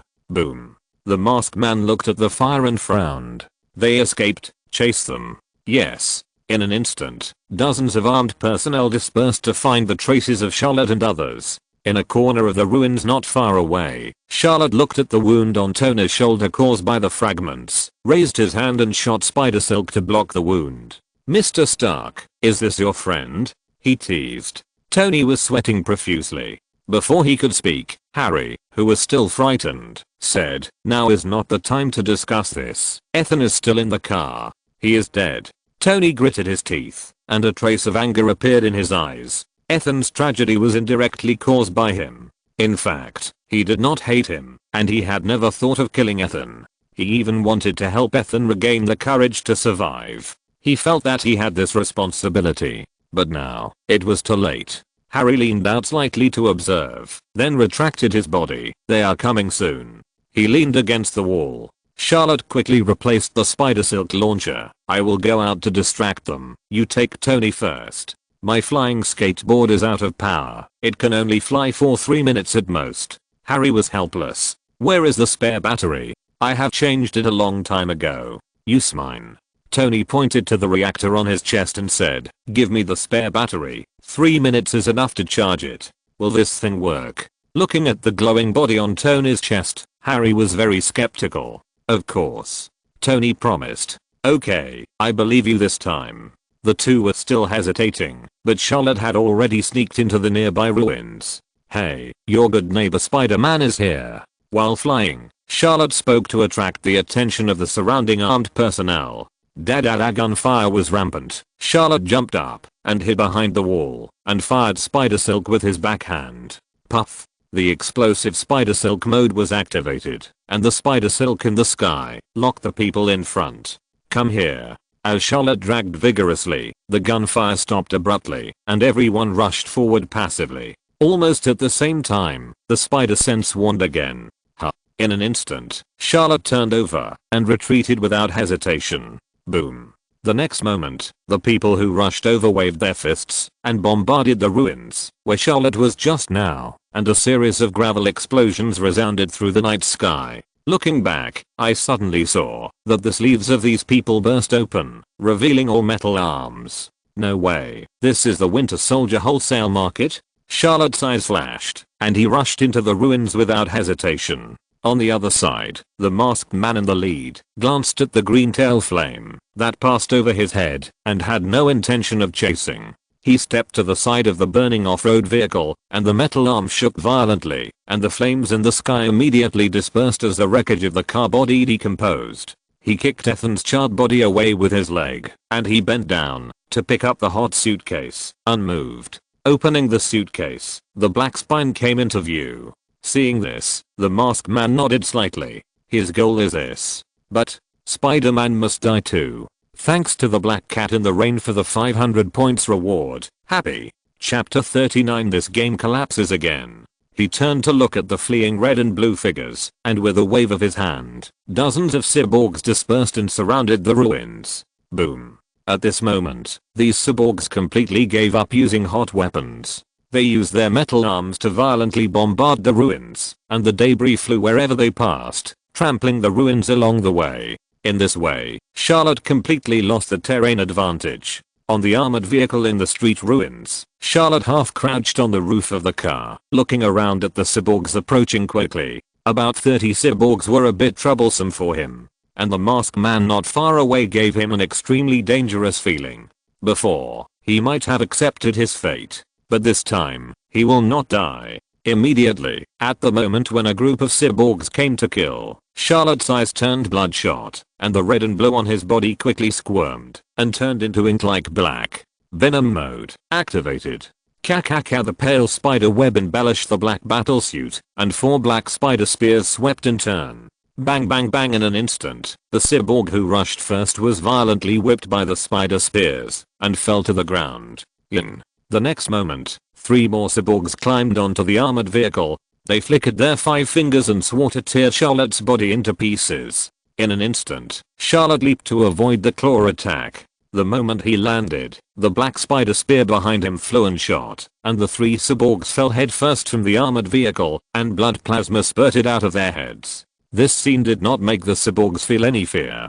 Their eyes were still indifferent, either clenching their fists or clawing, without any intention of defense. Seeing the mighty cyborgs coming to kill fearlessly, Charlotte's black body suddenly swelled, and the huge power of his body burst out at this moment. He turned around and lifted the armored vehicle weighing more than 10 tons. Bang, bang bang bang. Under the solemn gaze of the masked man, Charlotte swung the armored vehicle and smashed it down continuously. The terrible force directly blasted the cyborgs who came to kill into meat paste, leaving only the severely twisted metal arms flashing sparks in the pit. In Venom mode, 40 tons of power formed an absolute crushing force on the cyborgs. Occasionally, a cyborg would break through the armored vehicle's defense circle, but before they could even start, they would be mercilessly pierced in the head by the black spider spear. After their bodies were transformed, their bone hardness and muscle strength far exceeded that of ordinary people, and their metal arms had extremely strong destructive power, with strength attributes close to that of the Green Goblin.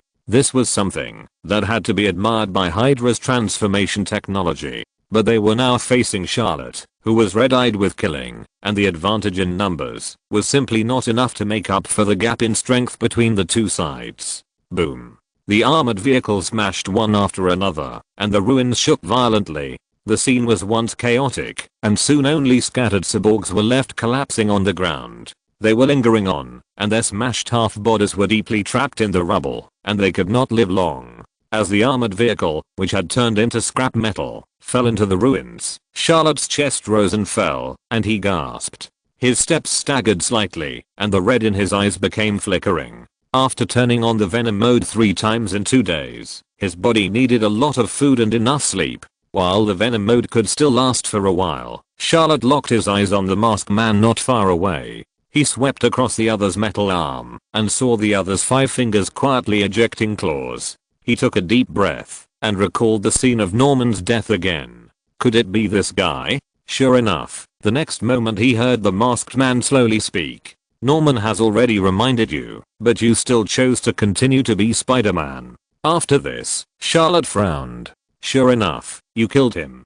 The masked man's eyes gradually turned cold, and he stepped slowly. Crack as the gravel under his feet was crushed. The familiar sense of oppression continued to sweep towards Charlotte. He said coldly, actually, I didn't want to kill him. It was an accident. After all, his mission was not over yet and he couldn't die. But because of you, he died and we have to start over again. This is your fault. You deserve to die. After speaking, the masked man suddenly rushed forward, and the metal arm broke through the wind and rushed straight to Charlotte's heart. The spider sense warned him repeatedly, and Charlotte raised his hand and punched out. Bang! In an instant, an invisible wave of air rose from the flat ground, and a low muffled sound erupted when the metal collided, without any harsh noise like metal collision. What was even more strange was that the power he burst out seemed to be absorbed by something, and he could not exert the original destructive power at all. He was very sure that the opponent's power was definitely less than 40 tons, and it was impossible for him to match it.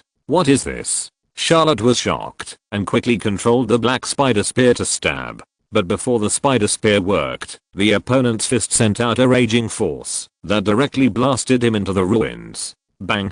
The gravel flew, and Charlotte, who was trapped in the ruins, looked at the masked man who was rushing towards him quickly, and the blood in his eyes dimmed again. It's really a vibranium arm. He shot out spider silk and turned over and flew, not intending to fight the opponent head on. This guy's metal arm is made of vibranium like the captain's shield, and has the function of absorbing, storing, and converting kinetic energy. The stronger Charlotte's power is, the greater the kinetic energy that the opponent can absorb, and the stronger the power that bursts out. Compared to the funny guy in the movie, who can only use his vibranium arm to play with a gun, the guy in front of him is stronger, and knows how to use his strength better. He can only try to avoid his opponent's fist. While thinking, Charlotte shot spider silk all over the sky with his backhand. Puff! Under the dense spider silk, the masked man only had time to raise his hand to protect his eyes, and then he was bound by the spider silk. In an instant, the black spider spear reflected the cold light in the firelight, and went straight to the masked man's head. Interesting. The masked man smiled coldly, and the metal arm burst out with great force to break through the bondage of the spider silk, and instantly locked the attacking black spider spear, as if it was equipped with navigation. The metal arm casually grabbed the 4 attacking spider spears in the masked man's hand. Spider-Man, you are dead. Before he could make any move, his face suddenly changed. The spider spear in his hand was like a liquid swelling around his arm, and with a huge force dragging, his body suddenly hit the ruins back and forth like a sack. Boom bang bang bang, the ruins exploded one after another. The masked man's vibranium arm was intact, but his body was in unbearable pain under the continuous impact. Ah, damn guy. Bang. As the masked man thrown into the air slammed down, the black liquid on Charlotte's body quickly converged, and the black spider spear attracted back to his back. The body was overloaded, and the venom mode was forced to shut down. A weak feeling swept over, but Charlotte smiled. I said, I won't die this time. He was just about to step forward to remove the opponent's vibranium arm, and a helicopter roared overhead. The handsome Steve fell from the sky holding a 5-pointed star shield. Bang! Steve, who fell to the ground, squatted halfway and said grimly in the dust, "Sorry, I'm late." Charlotte, did you learn this landing posture from Black Widow? It's true that I'm late. The fight is over. He shrugged. Steve stood up. He glanced at the embarrassed masked man in the pit and exclaimed suddenly, "Bucky, you're not dead." Hearing this, Charlotte instantly felt something was wrong. This guy was wearing a mask. How did Steve recognize him? At the same time, the spider sense warned, but the tired body had no time to react. Looking at the 5-pointed star shield that was slashing towards him, Charlotte had only one thought in his mind. Haha, this game collapsed again. Chapter 40, I protect Thanos on Titan. Captain of the Hips, you're dead. In the boundless cosmic spider web, Charlotte sat up from the spider web, his face speechless. He actually attacked by surprise, which was simply unethical. It was his bad luck to meet the captain of Hydra. Fortunately, the context of the incident has been gradually figured out this time, and the guys hiding behind it have also surfaced one by one. Whether it was Norman's death or Tony's kidnapping, it was most likely that Hydra was behind the scenes. He guessed that the key to the incident was the black snake bone. S.H.I.E.L.D's request for Norman's body may be related to this thing, not just for a search. But if it was the captain of Hydra who needed Norman's body, why didn't Bucky reclaim the body after killing Norman?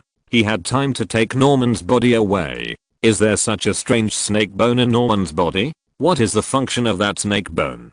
Hydra, strange snake bones. There must be some connection between the two. And the captain of Hydra was willing to take action himself, risking exposure to kill Spider-Man, which made Charlotte puzzled. He shouldn't be that important. No, he wasn't important before, but he is important now. Charlotte thought of the last resurrection in the shield building. Captain Hydra must have been targeting him after knowing that he had an immortal body. Of course, Captain Hydra's target might also be the snake bone, and killing him was just a side job. After this death, his body will definitely be taken away by Captain Hydra for a search. Who knows where he will be resurrected next time. If he wins the resurrection match this time, there will definitely be another fierce battle after resurrection. Thinking of the scene before his death, Charlotte's eyes became solemn. The first time he met Steve was when he fought Norman in the Osborn building. At that time, Steve was holding a shield, but he couldn't even damage Norman's armor. In this sneak attack, although Charlotte was weak, he was not completely powerless to fight back. But he was killed instantly. Obviously, this guy was hiding his strength. Unfortunately, he didn't realize that the parallel time and space isotopes in the multiverse are more or less different, which made him ignore Steve's abnormality. Especially after he easily defeated Steve in the villa area, he didn't take it to heart. I didn't expect this guy to hide so deeply. If there is no plugin, he can't beat these insidious guys who are extremely good at disguise. Thinking of the plugin, Charlotte looked up at the relevant information that emerged in the void. Congratulations on receiving the invitation to the resurrection match. Do you want to participate in the resurrection match? Yes, no. Seeing the familiar scene, Charlotte did not choose to start the resurrection match immediately. In this space, his mind and body have recovered to the best state, but he is still very tired. Tired of heart. After fighting for a long time, of course I have to enjoy it. Lying on the huge spider web, Charlotte rested his hands on the back of his head and relaxed his whole body. Looking at the faintly twinkling stars in the universe, his thoughts gradually drifted away. Can I meet Lizard Parker in this resurrection match? I have pitted this guy twice, and I miss that feeling. If I lose the resurrection match, will I be able to appear in the resurrection match again like Lizard Parker? It's too useless to lose, even if I have multiple restart opportunities. But Lizard Parker did not reactivate the cheat, but appeared in the resurrection match twice in a row. Is the resurrection match really because of me? Or, even if I'm not there, the resurrection match will still appear in the multiverse? It's over. The head is about to grow brains. Gradually, Charlotte closed his eyes and fell asleep on the cosmic spider web. I don't know how long it took, but the cold reminder sound woke Charlotte up. Ding. No response. Participate in the resurrection match by default. Ding. You have entered the resurrection match scene. Before Charlotte could come back to his senses, the void swallowed his body in an instant. The next second, a gorgeous crystal fountain appeared in Charlotte's sight. Hoola la, the azure crystal water sprayed dozens of meters high, and a gorgeous wavy rainbow appeared in the sun amid the mist. The mist was thick, and Charlotte felt cool and refreshed all over, as if even the air was sweet. Looking up, through the wavy rainbow, he saw huge planets of different colors in the lavender sky. These planets hang high in the sky. On planets that are close to them, you can actually find pink clouds covering them. Sometimes the clouds emit colorful light, and sometimes they are blocked. You can even vaguely see the mountains and glaciers on the planets. It's like a dream, which makes people imagine endlessly. They attract each other in the starry sky, as if they have established a wonderful connection, and they seem to fall at any time, which is dangerous and fascinating. Soon, as the surrounding mist dispersed a little, Charlotte's eyes appeared in front of this resurrection match. Scene. Titan. Mission. Participate in the exile journey, and ensure that Thanos survives in the end. Mission props. Titan's legal citizenship certificate. Reward 1. 1 resurrection quota. Reward 2. Titan body. Beginner. Participants. Charlotte Parker, Peter Parker, Steve Rogers, Tony Stark, Jane Foster, Peggy Carter, Bruce Banner, Clint Barton, Loki, Thor. More. Countdown. 3 minutes restart chance. 9. The countdown began, and Charlotte frowned as she looked at the information about the resurrection match. Unexpectedly, it was Titan, Thanos' hometown, and the mission requirement was to ensure Thanos' survival. This resurrection match seemed to be a little different from the previous ones. With Thanos' strength, he should be worried about whether the contestants could survive. So there must be something different from what I imagined. The mission prop is a certificate of legal citizenship of Titan, and the exile journey sounds like a competition activity such as a trial. It seems that the first level for the contestants is not to protect Thanos, but to participate in the exile journey. Looking at the list of contestants again, there are so many names that I can't count them all. After clicking more, there are still more than a dozen familiar and repeated names. The next scene must be extremely chaotic, and he couldn't imagine it. As for the chance to restart, Charlotte rescued Tony from the 10 rings, and the chance to restart with the reward for eliminating the cyborg was also counted. He didn't pay much attention at the time, because he didn't expect that he would be suddenly backstabbed by the captain of Hydra. 9 restart opportunities, no more, no less, should be enough. As the countdown ended, the surrounding mist completely dispersed, and familiar figures appeared in front of Charlotte. Tony. Captain. Natasha. Great, I didn't expect to see you again. Wait, you are so enthusiastic. Something is wrong. Brother. Asshole, don't look at me with such disgusting eyes. Jane, how did you die? The moment the mist dispersed, a group of people were either surprised, or confused, or looked at the familiar face with complicated eyes. However, in this harmonious picture, the green monster found Charlotte Parker among them, and instantly became angry. Charlotte Parker, you waste is dead again. I will tear you apart. Charlotte. It must be a special monkey shit. Never miss any resurrection match. The next chapter should be released in the afternoon. Chapter 41. The Great Thunder God was stunned again. Seeing Lizard Parker roaring and charging, Charlotte threw out Spider Silk to block the opponent's sight, and then suddenly punched Lizard Parker in the abdomen. Bang! The wind whistled, and Lizard Parker screamed, and fell into the crowd. Damn it. I'm so angry. Why are you dead again? Ugh. Finding that he was no longer Charlotte's opponent, Lizard Parker looked up to the sky and wailed, and felt his stomach churning, so he knelt on the ground, and vomited in embarrassment. How are you? Suddenly, someone handed Lizard Parker a tissue. Looking at the tissue in front of him, Lizard Parker was stunned. He took the tissue, looked up at the woman's delicate face, and was stunned. In the sun, the woman had long hair like a waterfall. Her eyes were charming and slender, and she exuded a unique temperament. She was confident, full of charm and vitality. Although she was wearing a long floral dress that was outdated in the last century, it was difficult to hide her tall figure. The arms and calves that could not be covered by the long dress showed signs of exercise, which showed that she was not a weak little woman. Hey, have you seen enough? Elderly Steve on the side could not help but remind him. In an instant, Lizard Parker came back to his senses, and the green scales on his face showed a hint of red for the first time. I've seen enough. No, sorry, I didn't mean it. Thank you for the tissue. I will keep it well. No, don't get me wrong. I mean. Seeing Lizard Parker at a loss, Carter held back his smile. What a cute big lizard. What's your name? Lizard Parker. Being called a big lizard, he didn't get angry, but instead pinched his fingers and looked embarrassed. My name is. His name is the handsome four-legged lizard, Peter Parker. Charlotte helped the other party introduce himself. Hearing Charlotte's voice, Lizard Parker glared at the other party. Asshole, I'm going to tear you apart. Peter Parker, huh? You look like a very gentle person. Please calm down. The moment Carter spoke, Lizard Parker's ferocious teeth were immediately restrained, and he stayed where he was. Yes, you are really good at judging people. I won't lose my temper easily. Lizard Parker smiled foolishly, and scratched his head. Seeing this, Charlotte couldn't help but hold her forehead.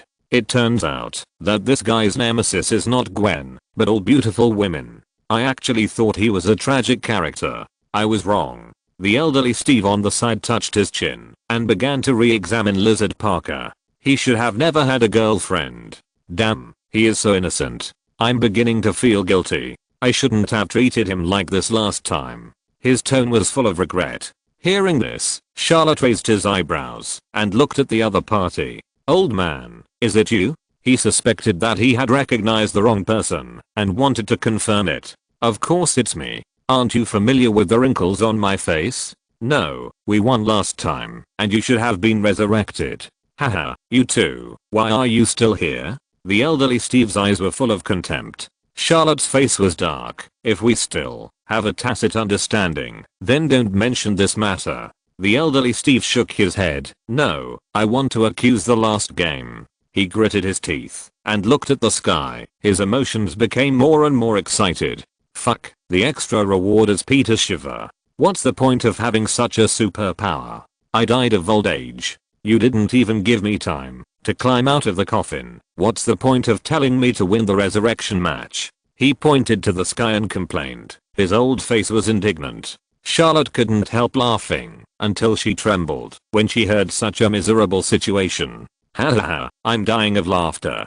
So you just resurrected and died of old age again because you were too old. Funny, too funny. I'm dying of laughter.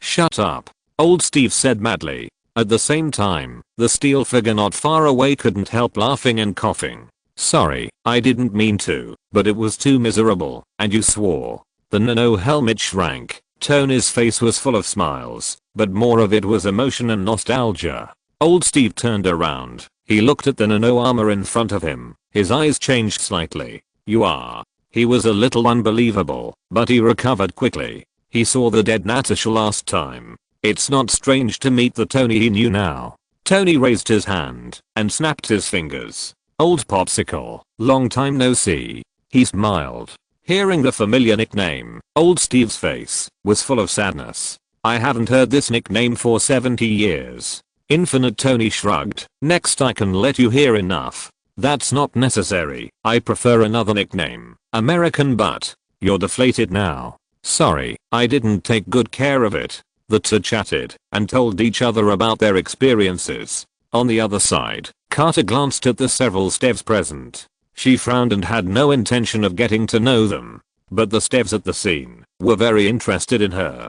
Carter. Sorry, we shouldn't know each other. You know what I mean. Carter treated all the captains coldly and then looked at Charlotte. Your name is Charlotte Parker? Her eyes softened. Charlotte nodded. Yes, I'm Spider-Man, a super caring superhero. I have a very cute nickname, Pajama Baby, but don't think that my outfit is just ordinary pajamas. In fact, it is made of nano metal. Look at the texture and feel. Come and touch it. No, forget it. Let's do it another day. Carter took a step back and regretted talking to this seemingly harmless Spider-Man. She looked around at the Titan natives around her and said seriously, this is Titan, a very magical alien planet. Does anyone know who Thanos is? I know that Thanos is a super bully in the universe. He enjoys destroying planetary civilizations and never leaves anyone alive. No, he is a believer of the goddess of death. What you said is not right. He is a madman who collects infinite gems and tries to destroy half of the population of the universe. Is Thanos so powerful? In my world, he is just a poor cosmic scavenger. A group of people had different opinions, and there was no unified answer. But Carter could see some clues from most people's faces. Anyway, Thanos is probably a very scary and hated guy. On the other side, Infinite Tony looked at Charlotte. Spider-Man, long time no see. How are you going to use me this time? He smiled. Charlotte was embarrassed. Haha, how can adult matters be called use? Why don't I make it up to you this time?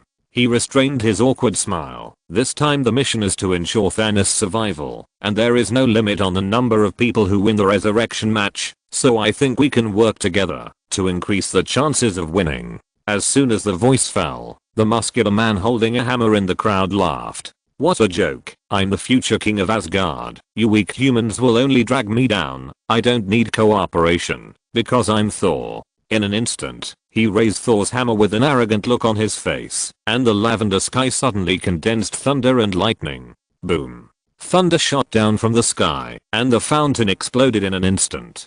Beep beep beep then, the city alarm sounded, and a group of 3-meter tall purple guards drove over in flying vehicles. Without waiting for Thor to speak, they took out a strange device. Zzzz, the current surged, and Thor instantly convulsed and fell to the ground, foaming at the mouth. The god of thunder, who controls thunder and lightning, was electrocuted again. Take him away, destroy public property, and imprison him for 100 days. As the purple guards dragged the arrogant Thor away, everyone looked at each other and couldn't help but look at the identity card implanted in their wrists. This is an identity card, and it is also a limiter. Charlotte thought thoughtfully. Thanks to Billow for the reward of 1,500 coins. Happy. If you're listening to this novel on a channel other than Fanfic World, it means they downloaded and uploaded it without effort. We cordially invite you to visit our channel, Mundo Fanfic Novelos. There you'll find the original version of this story and you can explore many other novels of various genres. We're waiting for you to immerse yourself in a world of incredible novels. Chapter 42. There are no death row prisoners on Titan. Hey, that reindeer, the hero of Breaking Point, has been taken away. What are you going to do? The venomous Infinite Tony couldn't help but shout at Loki. Loki looked around in the crowd, and when he saw everyone's eyes on his crown, he realized something. Reindeer. Me. He touched the horns of the crown on his head, his face gloomy. Stupid human, you are looking for death. He cursed, raised his scepter, and rushed towards Infinite Tony. Go to hell. Bang. Old Steve subconsciously blocked in front of Tony, and the shield in his hand flew out, actually passing through Loki's figure, and hitting the other Steve. Oh shit. The other Steve quickly raised his shield, to avoid being accidentally injured. Bang, the shield rolled back, and fell into the hands of the old Steve. He walked towards his parallel time and space variant with an embarrassed face, and apologized for a while. And Charlotte saw Loki's figure dissipated in the green light, and couldn't help laughing. So he sneaked away a long time ago. Infinite Tony nodded. He seems to be more cunning than the Loki I have seen. Carter said with a look of pity. This guy named Loki has the ability to clone himself. He is very helpful to us in completing the mission. It's a pity that he is unwilling to cooperate. He is just a coward. Lizard Parker tried to show a gentle smile. Can I act with you? He looked at Carter. She was one of the few people who did not look at him with strange eyes. Of course.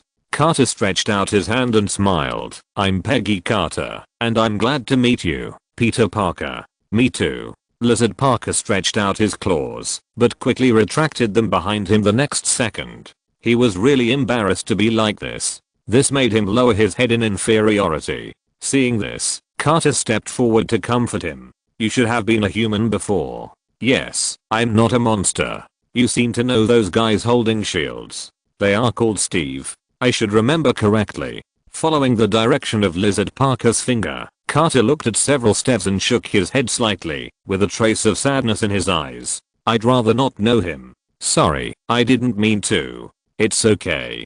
Carter turned to look at Charlotte. How about it, Spider-Boy? Come together? She invited with a smile. Charlotte thought for a while, then nodded. No problem. This resurrection match is a little different. Even if there are multiple restart opportunities, it should be difficult for him to complete the task alone. I'll join you too. Infinite Tony stepped forward and said.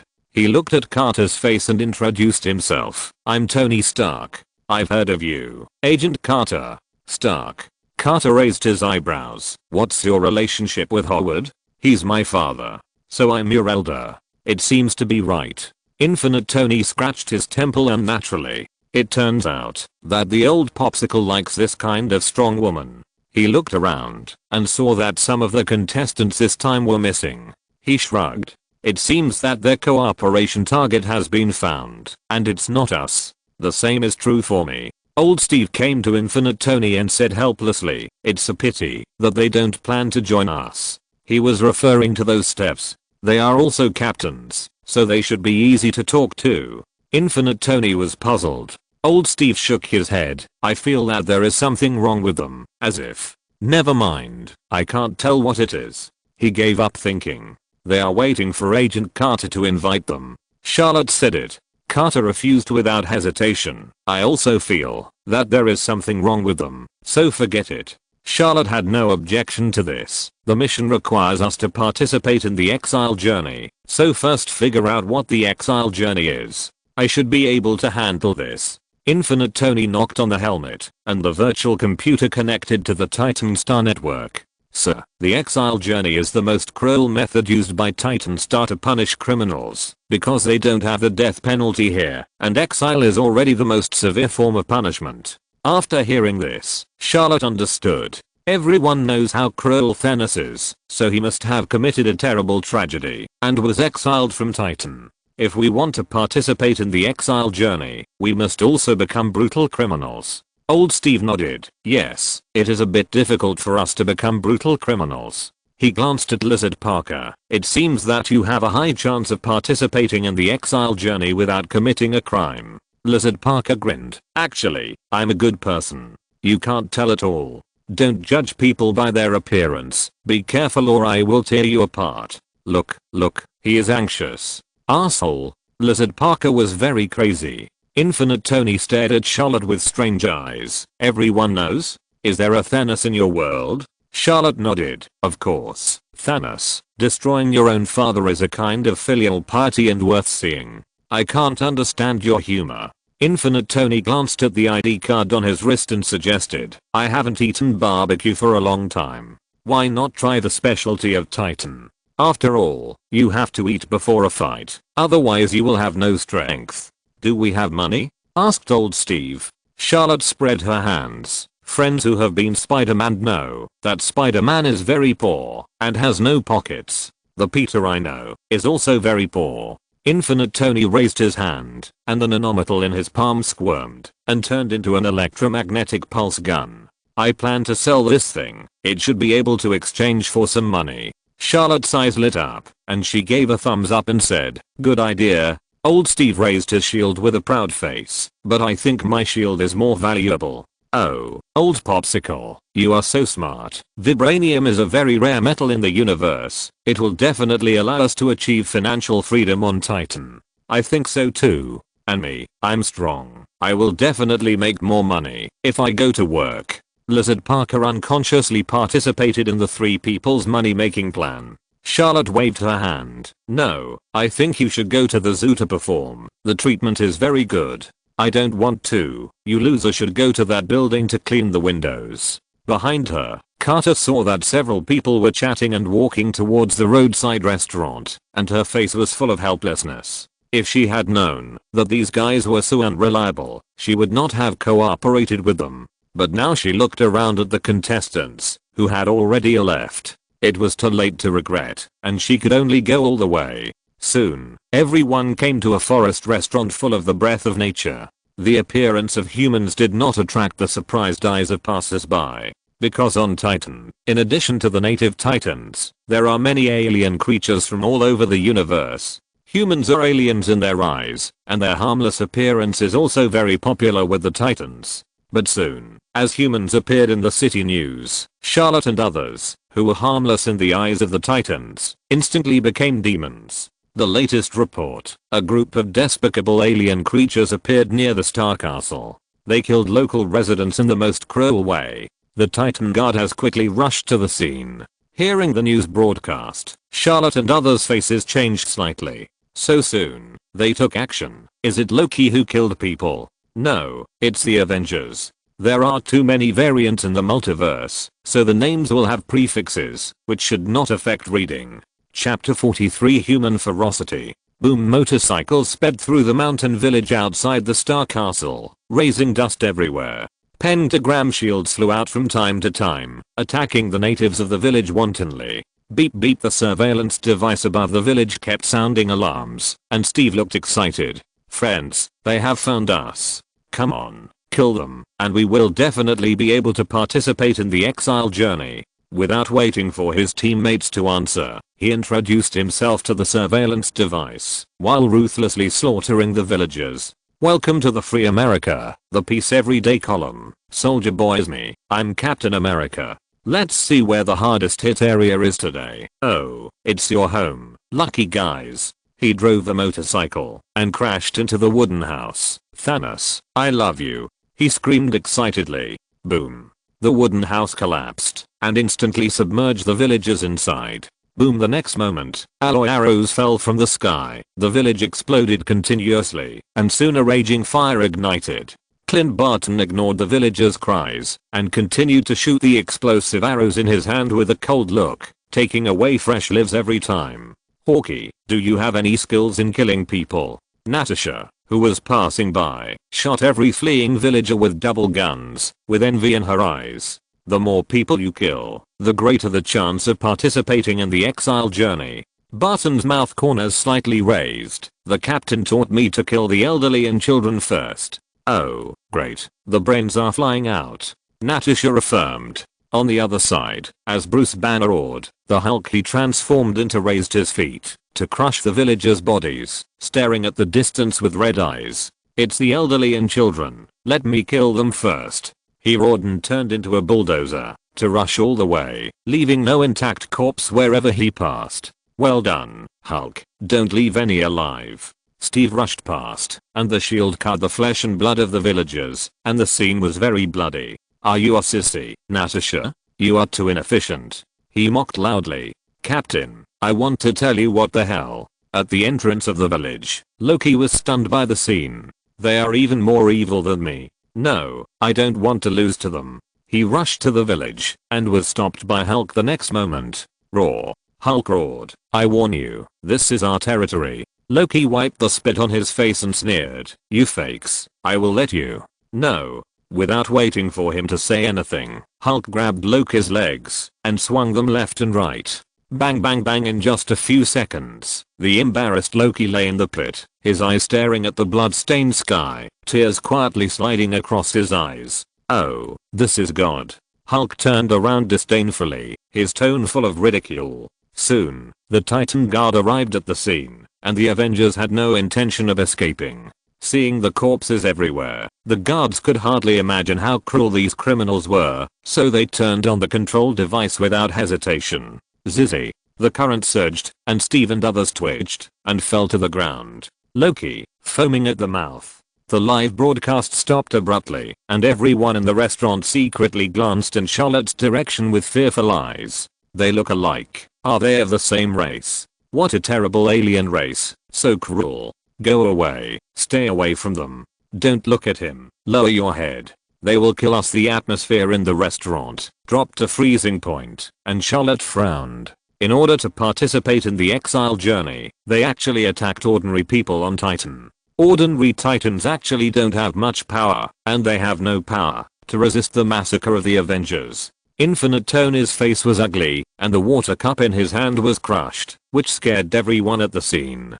Damn guy. He gritted his teeth. Old Steve also had a gloomy face. My feeling is right. They are Avengers, but not superheroes. Lizard Parker looked at the barbecue that had just been ordered on the table and lost his appetite instantly. Carter beside him trembled slightly, and his heart was very uneasy. Old Steve found that something was wrong with her and asked, "What's wrong with you?" Carter shook his head, his tone full of fatigue. Actually, seeing this scene reminded me of the Steve I knew.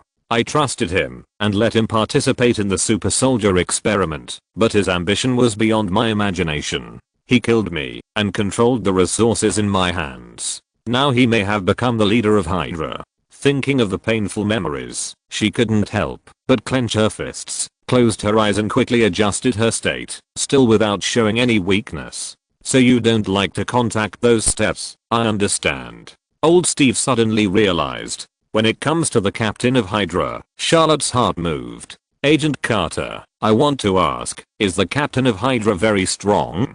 Carter's face became solemn, and she slowly said, of course he is very strong. The super soldier serum he injected was modified. The strengthening of the body was terrible. The strength was at least 40 tons. Later, he obtained the evil power of Hydra, and his methods became more and more cruel. He could easily deal with 1,000 well-equipped soldiers by himself, and he also had superpowers that I didn't know. He is a real devil. By the way, why are you asking this? She looked at Charlotte in confusion. Charlotte looked at the ceiling. I was just asking casually. So you were killed by him, I understand. Old Steve exposed it without hesitation. Charlotte's face was dark. Old man, your speed of speech doesn't sound like you are dead. No need for you to remind me. Old Steve lowered his head in embarrassment. Seeing Charlotte admit it, Carter was also surprised. So we are from the same world? She had already guessed that the contestants came from different parallel time and space.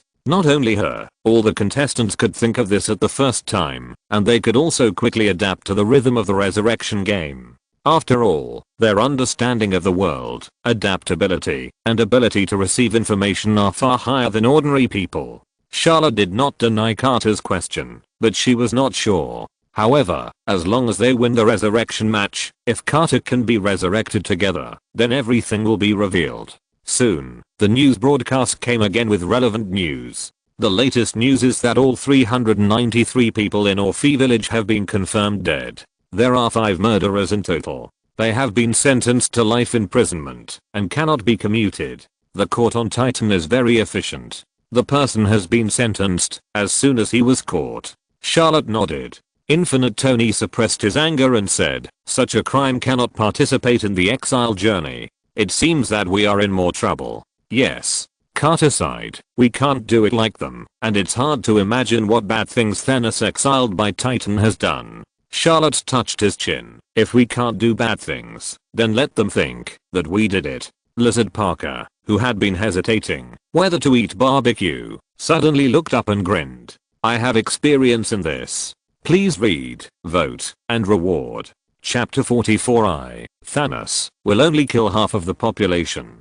Titan. Charlotte and others were strolling on a street with an exotic atmosphere. I don't know if it was because of Lizard Parker, but everyone could sense the strange looks from passers-by. Lizard Parker didn't feel any aversion to these looks, because these looks didn't contain emotions such as disgust and fear, but more of pure curiosity. Because on Titan, a humanoid lizard is not such a terrible monster, and uglier creatures can be seen everywhere.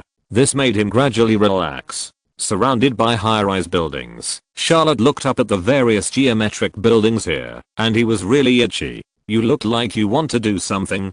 Carter suddenly asked. Charlotte took a deep breath and said, I have never swung spider silk in such an alien city, and the outer walls of those high-rise buildings look like a kind of gem. I wonder how it feels to climb up. He scratched his wrist subconsciously, and the Spider-Man instinct was a little hard to suppress. Carter. She glanced at the Titan Guard aircraft flying overhead. You have to bear it, or you will be arrested for illegal use of transportation, and then you will miss the mission. I know. Charlotte had to give up.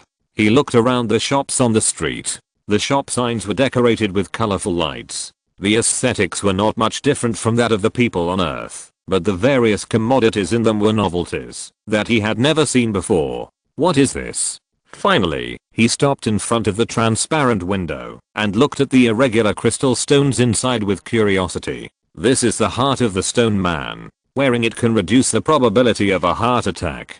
The boss with octopus tentacles on his face came forward to introduce it to Charlotte enthusiastically. You also have a heart disease? Charlotte looked puzzled. Squidward was also confused, but Charlotte could not see his expression. This is the first time for the guests to come to Titan. Here, except for the Titans with the purest bloodline, most creatures are likely to have a heart attack.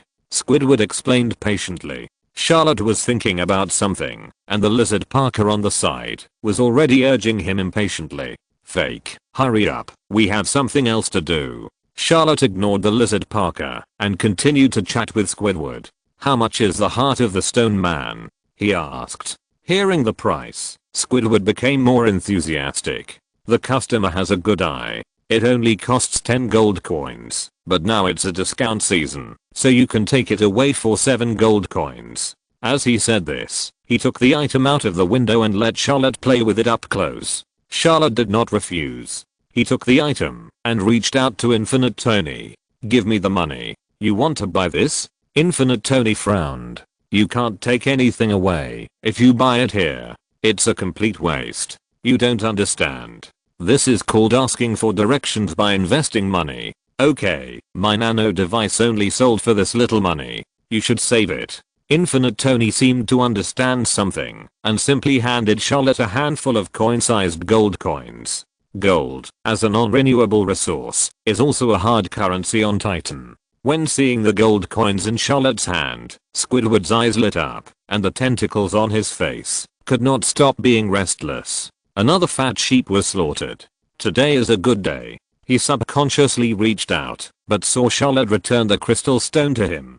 "Have you heard of Thanos?" he asked suddenly. Squidward was stunned for a moment, then nodded. "Of course I've heard of it. That terrible guy was arrested a few days ago, and will be exiled to planet M78 tomorrow." Planet M78. Charlotte's mouth twitched, as if he had walked into the wrong set. Squidward stared at the gold coin in the other's hand and said casually, "Yes, planet M78. It's a very scary planet. It's hard for Thanos to survive after being exiled." "Okay, where is Thanos imprisoned?" "I don't know." Squidward suddenly reacted and glanced back and forth at Charlotte and Infinite Tony and others. "Your purpose is to inquire about Thanos?" Charlotte played with the gold coin in his hand and said indifferently, "What do you think?" For the sake of the gold coin, Squidward invited everyone to the store. "I know that Thanos' incident has attracted a lot of attention. You came here to watch the exile ceremony. After all, this kind of thing hasn't happened on Titan for many years." Squidward poured a glass of green drink for each of them, and then continued. "Thanos is one of the Titans with the purest bloodline. If nothing unexpected happens, he will be the best candidate to lead Titan in the future and the youngest planetary leader. But on the day of his coming of age ceremony, he fell into a coma for unknown reasons, and he became a different person after waking up. First, he had a big quarrel with the Titan Alliance, and then he madly slaughtered villages and cities around the world, killing only half of the population each time. His methods were cruel, and he was regarded as a dark Titan who betrayed Titan. This time he was caught by the Titan Guard. His biggest crime was anti-planet crime. It's a pity that Titan doesn't have the death penalty, otherwise how could Thanos live until now?" Squidward was full of indignation when talking about this, while Charlotte was puzzled. "Thanos is so terrible, how did the Titan Guard catch him? Is it because of this?" He raised his hand to indicate the identity card on his wrist. Squidward was a little surprised. "Don't you know? As long as this kind of thing is 10 meters away, the Titan Guards will not be able to implement the control program on you." And Thanos seemed to be caught by the Titan Guards because the Chitauri planet, which is his alliance planet, betrayed him. Infinite Tony thought, no wonder the Avengers were not knocked out the first time they killed people. It turns out that the Titan Guards need to get close to play a role. The Titan Star Network will selectively block certain common sense, so they only know now that the limited range of identity proof is 10 meters. And the place where Thanos is imprisoned is even more unknown. Charlotte thought about it and asked again, "Where is Thanos imprisoned?"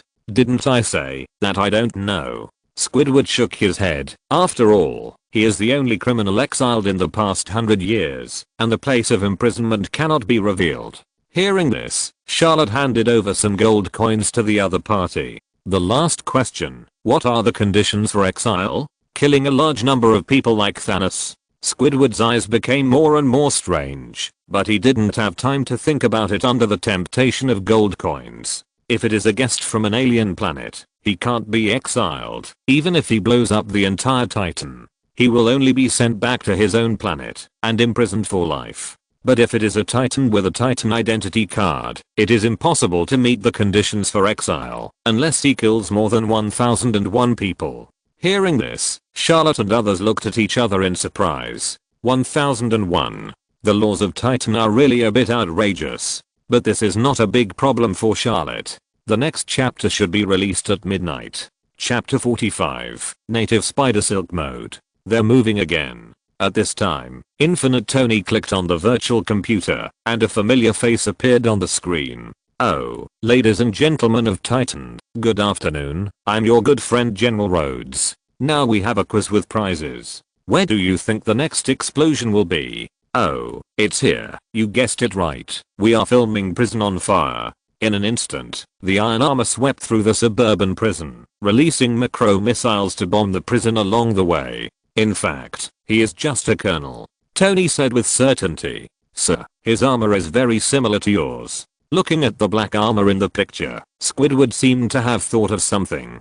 He subconsciously took a step back, and the tentacles on his face began to jump restlessly. He realized that today's gangsters seemed to be of the same race. Well, in his store. Seeing Squidward's uneasy face, Infinite Tony shrugged and did not explain much. Carter breathed a sigh of relief, Fortunately, this time they bombed the prison, and they didn't attack innocent people. But there are many people in prison who are not guilty of death. Old Steve said. This is already the best result. Lizard Parker rubbed his hands and grinned. Let's start here. I'm already feeling it, he said to Tony. No problem. Infinite Tony tapped the wrist device and started recording the video on the spot. And Charlotte cooperated and hit the board on the spot. Begin. Suddenly, Lizard Parker's smile became more ferocious. He took a deep breath, and his body expanded a circle before grabbing Squidward directly, locking his claws around his throat. It was just a simple action, and without too much exaggeration, it made people feel that this was an extremely evil guy. Ha ha ha, guys on Titan, tremble, be afraid. Everything happened under our command. I warn you to release Lord Thanos quickly, otherwise I will blow up the entire Titan. Lizard Parker's smile became stiff in the middle of the sentence. Fake. What is the next line? I forgot, he whispered. Charlotte rolled her eyes. Pause first, and edit it later. No problem. Infinite Tony clicked pause, and Lizard Parker quickly let go of Squidward, then squatted on the ground to recite the lines. Squidward, on the other hand, huddled in the corner and trembled, not knowing what was happening. Don't be afraid, we won't hurt you. Carter comforted him. Charlotte pulled Carter over. If you say that, he won't be afraid next time, he reminded him. Carter was a little embarrassed after reacting. What should I do then? It's okay, just look at me, Charlotte said, and walked directly to Squidward's safe. No. Please don't do this, please, don't. In an instant, Squidward knelt down and wailed, and the tearful look made Director Steve very satisfied. Yes, that's the emotion, keep it up, come on, you can do it. Carter, these devils. After a while, Lizard Parker said with a bitter face, there are too many lines, can I use a teleprompter? This is the only way. Infinite Tony once again aimed the camera at Lizard Parker. Ha ha ha, I'm your good friend. No, I'm your nightmare. Cap, do it again. Ha ha ha ha, guys from Titan, I'm going to tear you apart. Very good, this sentence is perfect. Well, that's called professionalism, Charlotte praised. Half an hour later, the Titan guard arrived at the scene, and Charlotte and others were satisfied and knocked unconscious. I don't know how long it took, but everyone woke up slowly and found themselves in an unfamiliar environment. The room was cold white, without any floors, and the snow white everything made everyone's eyes feel uncomfortable. Looking at the restriction bracelet on the wrist, the slightest movement would trigger the alarm, which was obviously designed for people with abilities like them. Did we succeed? Lizard Parker asked. Charlotte searched all over his body, but did not find the spider logo that stored nanometals. No, my nanosuit was taken away. He exhaled. This round was miscalculated. Infinite Tony also did not find his reactor. My reactor was also taken away. He shook his head. Now he has already solved the problem of needing a reactor to maintain his heart. The reactor has been changed from internal to external. The nanometal stored in it is the key to obtaining combat power. Even if he successfully participates in the exile journey, it will be difficult for him to deal with the next situation without the armor. Similarly, the old Steve also lost his shield. Carter did not suffer any loss. After all, he did not bring any equipment, and Charlotte did not know what she was capable of. But Lizard Parker had an extra pair of underwear to keep warm and cover up his shame. After a while, the tall Titan walked into the room. I have senior identification. Charlotte Parker, Tony Stark, Steve Rogers. He read out everyone's names one by one, and began to announce after confirming that they were correct. I, Fulgjord, declare that you are guilty and now sentence you to life imprisonment, effective immediately. No, we killed so many people, we should be exiled. Lizard Parker roared. Fold glanced at Lizard Parker coldly. Humph, you are just Thanos' accomplices, just minions. Even Thanos does not recognize your identity, so you are not qualified to be exiled. I would like to ask, besides killing people, what can we do to be qualified to be exiled? Charlotte asked seriously. Squidward is just an ordinary resident, and does not know much information. If he wants to know more, he can only get close to these powerful titans. Fold was surprised by Charlotte's question. He had never seen such a polite criminal. Well, He had never heard such an outrageous question. You bastards, I will not answer your boring questions. Before he could finish, the guards hurried to report. My lord, someone blew up the temple. What? These damn guys, I can't forgive them. Fold rushed out of the room in anger, and Lizard Parker was unwilling. You purple trash, I'm going to be exiled. I did everything. I'm a bad guy. You see clearly that I'm a bad guy. In the angry scolding of Lizard Parker, Folger's back quickly disappeared, ignoring everything behind him. It's over. We are going to miss the exile journey. The scolding had no effect, and Lizard Parker became depressed. Charlotte thought, in fact, we can try to blow up the temple once. Old Steve turned his head. Little spider, we don't have a chance. Why don't you use your superpowers to sense where the cesspool is? I want to shit. Charlotte's face was dark. Please forget what happened last time. Sorry, that impression was too deep. You really deserve to die. I'm dead. Charlotte was too lazy to pay attention to the old Steve who was playing badly. He waited quietly in the room. Sure enough, there was movement outside the room soon, and another group of contestants were arrested. Was it the group of guys who bombed the temple? With his keen hearing, he vaguely heard the word exile. Charlotte's eyes lit up. There was a chance. The next step was to wait for the system prompt of elimination. You have been eliminated and cannot be resurrected. You will be rewarded with native spider silk mode +1. 9 restart opportunities remaining. Do you want to restart? Thank you Zengli for awarding Charlotte with 666 points. Haha, that's great. Chapter 46. Bombing the Temple. Female Thundergod. Restart. Second resurrection match. In the restaurant, the scene of the Avengers slaughtering the villagers shocked everyone. Charlotte had already learned the location of the temple from the waiter. Let's go to the temple. Charlotte waved her hand, and old Steve stood up subconsciously. Do you have a plan? He asked. Charlotte nodded. Blowing up the Titan temple is much more useful than killing people at random. Where did you get this information? Infinite Tony followed the two. He was a little curious. This is his superpower. Old Steve explained for Charlotte.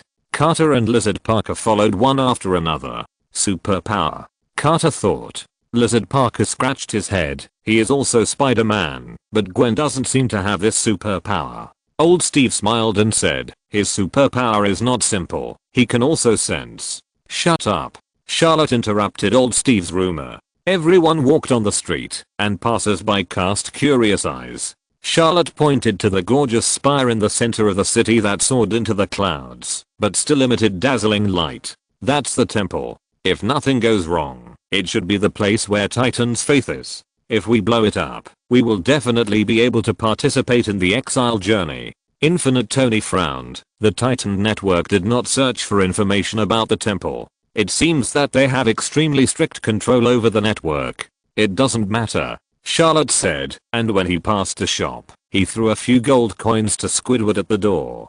Customer, your gold coins fell. Squidward, who was honest, quickly picked up the gold coins and chased Charlotte and shouted. Charlotte waved without turning his head and said, I apologize to you. You worked hard last time. No hardship. Squidward stopped there for a few seconds, and the tentacles on his face couldn't help scratching his forehead, very confused. Do I know him?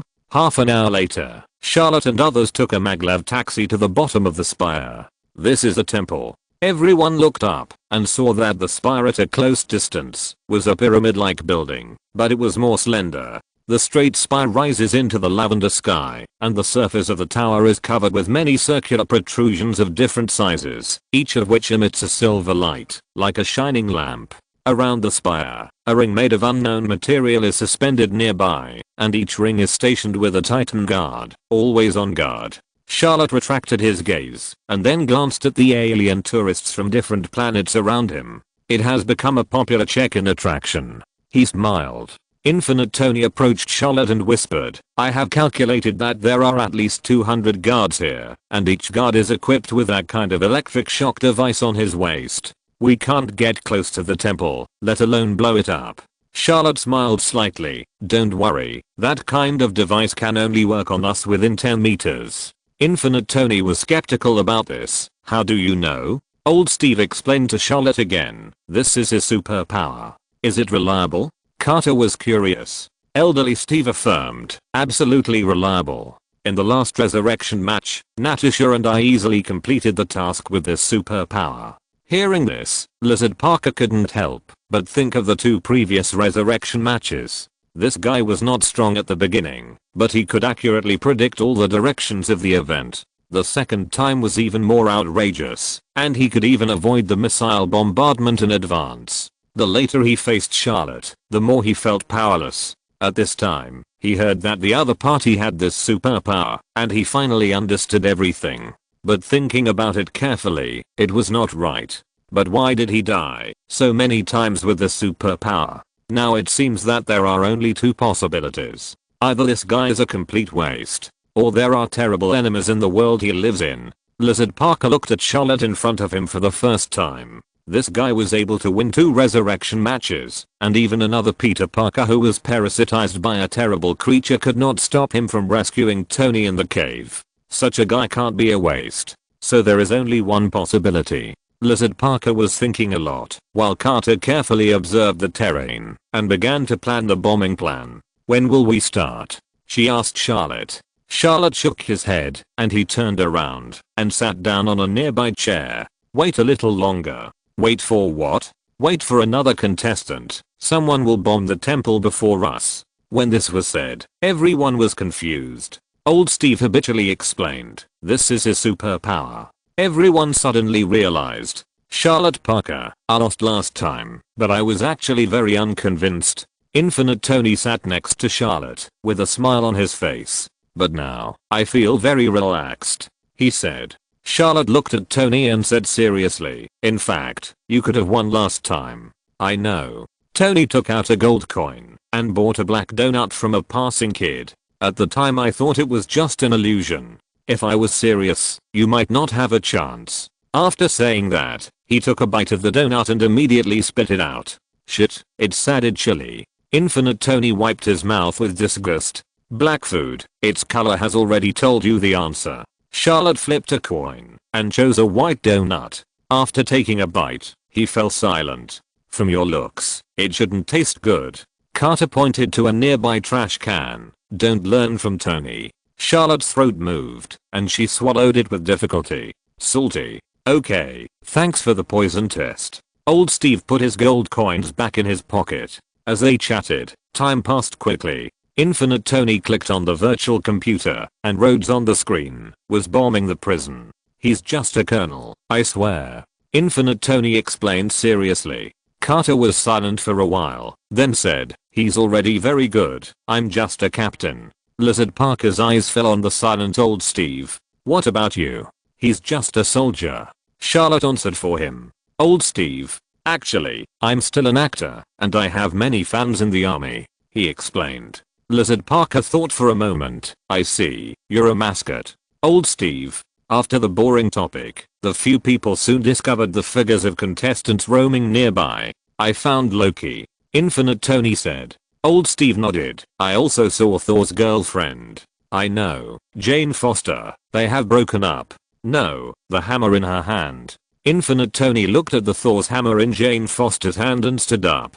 The broken hammer has been glued together again. Old Steve looked strange. The next moment, Jane Foster suddenly raised Thor's hammer high, and the light of thunder covered her whole body. The gorgeous armor was dressed in an instant. Female Thor. Charlotte narrowed her eyes slightly. Chapter 47. Incomplete Spider Totem. Boom. In an instant, thunder rolled down from the sky, and the cracks on the surface of Thor's hammer spread terrible lightning, and then shattered. Puff puff puff. At this moment, the broken pieces of the hammer flew out like a meteor shower, easily destroying the ring near the spire wherever they passed, and the overwhelming iron blocks smashed through the surface of the spire, causing a series of explosions. Boom. Ah. Run. It's those demons. Their kin just killed many villagers. God of Titan, come and save us. They are going to bomb the temple. Passers-by fled frantically, and the Titan guards on the ring fell into the ruins, but nearly half of the guards still avoided the attack of the hammer fragments. They are there. Stop them quickly. These damn guys. They drove the aircraft towards Jane Foster, but were locked by Barton, who had been ambushed. Swish boom. Alloy arrows exploded in midair. Under the attack of the heat wave, a flying machine tilted and crashed into the vicinity, causing a series of explosions. Boom boom, there is an ambush. Lined quickly, the scene was in chaos. Loki, who was mixed in the crowd, quickly created hundreds of physical clones and rushed towards the Titan guards. Zizzy, the Titan guards activated the electric shock device, but there was no effect on these clones. Purple big guys, your doomsday has come. Locus threw out daggers with both hands and rushed towards these Titan guards. Bang! The next second, a crew cut guard raised his foot and stepped on the clone, his face full of confusion. Doomsday, a waste like you? The clone's face was stiff. Well, actually I'm a mage. Before the crew cut guard could make any move, more clones rushed over and submerged him. In the crowd, Loki, wearing a tuxedo, walked in the chaos with his hands behind his back, whistling, and a smug smile on his face. On the other side, as Jane Foster waved, all the fragments of the hammer that hit the spire flew back, defeating the Titan guards along the way, and reuniting into Thor's hammer, and falling into her palm. Seeing that the Titan guards at the scene were defeated, Jane Foster raised Thor's hammer high, her face was grim, and her oar shook the sky with thunder. Brazilian chicks. Boom. Jane Foster had just finished shouting, and the Titan guards who came to support quickly opened their lethal thermal weapons, and a large area of fire covered the scene. With the support of more Titan guards, the group surrendered obediently, and were soon taken away. At the same time, Charlotte and others took advantage of the chaos to sneak into the spire. Tony saw this scene through the hole smashed by the hammer fragments. Her momentum is much stronger than Thor. He couldn't help but praise. Carter looked envious. I like her armor. Lizard Parker scratched his head. Is her hammer equipped with automatic navigation? That's called a divine tool. Old Steve explained. Charlotte looked at the countless stairs above her head and did not find any tools such as elevators. The so-called temple should be at the top, he guessed. Infinite Tony was puzzled. Do we have to go up there? Of course. Charlotte smiled and said, simply attacking the spire is not safe enough, and it will definitely be okay to completely destroy the temple. Will this be too much? Carter hesitated. Infinite Tony activated the nano armor, and the nanometal split into small thrusters, fixing them under the feet of Carter and others. This planet will be destroyed soon, and there is no point in keeping the temple, he said. What? Carter and Lizard Parker let the thrusters carry their bodies and quickly rise into the air, not understanding why he said that. The old Steve who caught up explained, we once fought with Thanos, and Titan had disappeared at that time, so I guess the Titan of this world will also end like this. Yes, this planet is actually hopeless. After that, the floating Infinite Tony looked down at Charlotte on the ground. Are you swinging the spider silk by yourself? I don't have enough nanometal. I suspect you did it on purpose. Charlotte's face turned black, and he raised his hand to shoot spider silk to lock Tony's back armor. It's okay. Lazy Spider-Man. Infinite Tony smiled and closed the metal helmet, then jumped to the top of the tower, and Charlotte followed. Boom soon. Flames poured into the huge altar on the top of the tower. The altar is about the size of a football field, and its shape is similar to a huge stone mill, engraved with complex and obscure runes. And around it, stone tablets engraved with Titan characters are located around the altar. The altar and the stone tablet have experienced countless years of baptism, and when you look closely, they are full of cracks and flaws, ancient and full of mysterious atmosphere. Looking up, there are endless twinkling stars. The starlight in the sky flickers, and occasionally the shadowy figure of the giant Titan can be found looming in it. Is this the Titan Star Temple? Everyone landed on the altar one after another, and looked around at the huge stone tablets that were as big as buildings. Tony raised his hand to scan the words. These are the names of the dead Titans, recording what they experienced in their lifetime, he explained. Charlotte was not interested in this. He squatted down and stretched out his hand to touch the altar under his feet with a thoughtful look. What are you thinking about? Carter asked. Charlotte stood up. I asked, this is a temple, and it is also the place where every pure-blooded Titan performs the coming-of-age ceremony. Thanos' temperament changed drastically after the coming-of-age ceremony. It is estimated that he learned the secret of Titan here. Look here. Suddenly, Lizard Parker pointed to the bloody groove in the center of the altar. He lowered his head and sniffed. It's blood. The smell is very faint. Charlotte came to the groove. Handsome lizard, try it with your blood, he said. Lizard Parker looked resentful. Fake. We are here to destroy the temple. Don't try to take advantage of me. Charlotte shrugged, then whispered in Carter's ear. Instantly, Carter exclaimed, my god, is this true? Of course. Charlotte's smile became mysterious. Seeing this, Lizard Parker inexplicably had a bad premonition. What did you say to her? He asked. Charlotte shook his head and turned to leave. Nothing. You don't have to care at all. Don't worry. She will understand you. Asshole, I promise you. Okay. Lizard Parker seemed to have guessed something. He gritted his teeth and cut a wound on his palm with his claws. Green blood dripped into the groove and instantly burst into green light. Kaka, the altar began to tremble slightly, and the starry sky above slowly rotated, gradually outlining a vague strange pattern. Lizard Parker was not interested in this thing. He stared at Charlotte. Can you tell me now? Charlotte nodded with satisfaction. Of course. He leaned closer to her and whispered, I'll tell her. Actually, my cat can do backflips. Lizard Parker. Damn, I was fooled again. Little spider. At this time, old Steve pointed at the gradually clear pattern in the starry sky, his face strange. It seems to be your spider symbol. Charlotte looked up, his face thoughtful. It's a broken spider totem. The moment he finished speaking, the broken spider totem suddenly burst into light and turned into a red and blue light column that enveloped Lizard Parker's body. At the same time, Charlotte seemed to have sensed something. He lowered his head, and two complete spider totems appeared on his chest one after another. Chapter 48 I will protect the totem of the lizard. Then, something strange happened. The spider totem on the surface of Charlotte's chest began to flicker, and as the red and blue light flowed, a complete spider totem gradually became incomplete. At the same time, a broken spider totem appeared on the chest of the Lizard Parker, who was covered by the light column, and it was quickly repairing itself and gradually becoming complete. Seeing this scene, Infinite Tony and others were horrified. What is this? Old Steve thought, this should be the mark representing Spider-Man. Maybe it is this thing that gave Spider-Man superpowers. Carter frowned, but why does Peter Parker also have this thing, and it is still incomplete? Infinite Tony instantly started brainstorming. He guessed, Charlotte Parker and the Peter I know are all Spider-Man, and the Peter Parker we see now may be in a similar situation. Old Steve also thought of the last resurrection match. I understand. In the last resurrection match, we met two Peter Parkers, one of whom was the evil Spider-Man, so the current Peter Parker should also be Spider-Man. But because the spider pattern he has is incomplete, he lost the opportunity to become Spider-Man. His tone gradually changed from uncertainty to affirmation.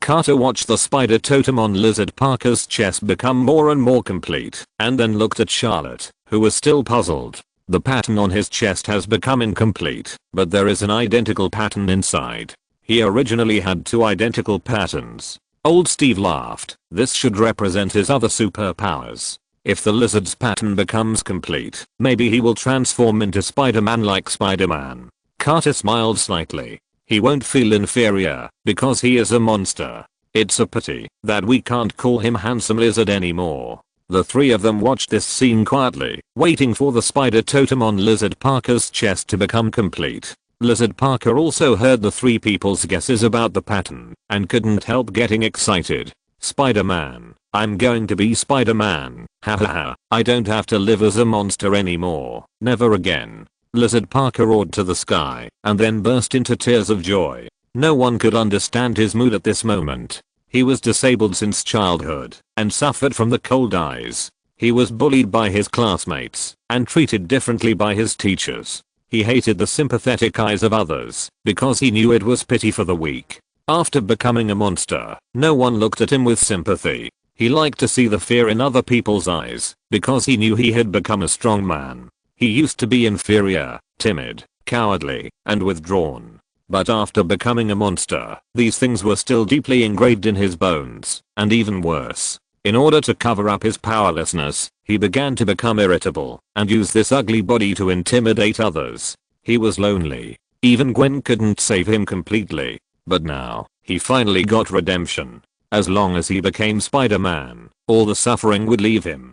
Becoming a hero, the world will show a beautiful side to him. That's how he understood it. But the next moment, the direction of things made Lizard Parker completely desperate. Charlotte frowned after coming to his senses, and he flew forward and pushed Lizard Parker in the light column away without hesitation. The nanometal on his palm converged, and he bit his finger and dripped his blood into the groove. Caca! Instantly, the altar moved again, and the starlight above surged in an instant, and a more vivid spider totem emerged in the vast universe. What are you doing? Lizard Parker roared, because he desperately discovered that the spider totem on his chest was looming and could disappear at any time. If this continued, he would not be able to become Spider-Man. Then, something even more desperate happened. A red and blue light column descended from the starry sky and enveloped Charlotte's body. The spider totem on Lizard Parker's chest was instantly pulled by an invisible attraction, and it was separated from Lizard Parker's body like a cocoon, and turned to complete Charlotte's spider totem.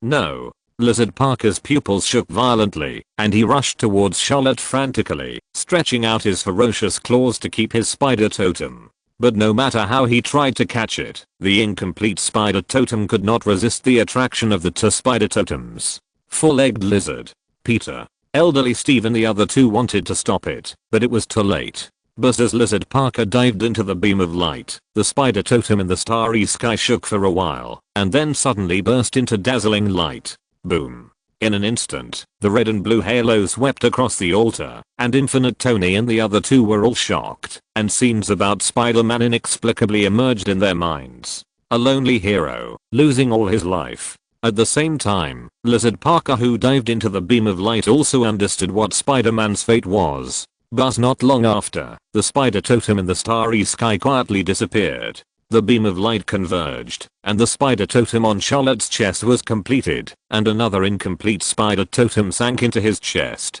He plundered Lizard Parker's incomplete spider totem. But Lizard Parker did not have a trace of anger at this moment. He knelt on the altar helplessly, the vertical pupils in his eyes slowly enlarged, and looked at Charlotte in front of him with an incredible face. "Is that true?" he asked, his expression becoming more and more complicated. "Is this Spider-Man's fate? After becoming Spider-Man, my parents, Uncle Ben, Aunt May, and everyone around me will die. With great power comes great responsibility. A Spider-Man who believes this is destined to be alone. Gwen will also face such a fate. My totem is incomplete, so I didn't become Spider-Man, and I didn't have to endure the pain of losing my loved ones, but I still lived alone until the moment of death. No, because Gwen is Spider-Man, she treats me as a friend, so I will." Turbid tears could not stop dripping on the altar, and Lizard Parker slowly stood up, and the hostility in his eyes completely disappeared.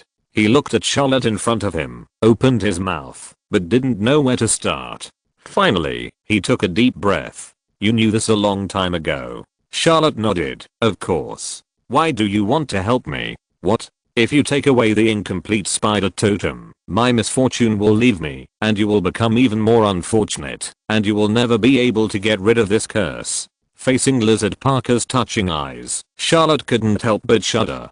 "Don't look at me like that. I already have 2 spider totems. I don't need your half. No, 2.5. Oh, shit, this reminds me of an old friend."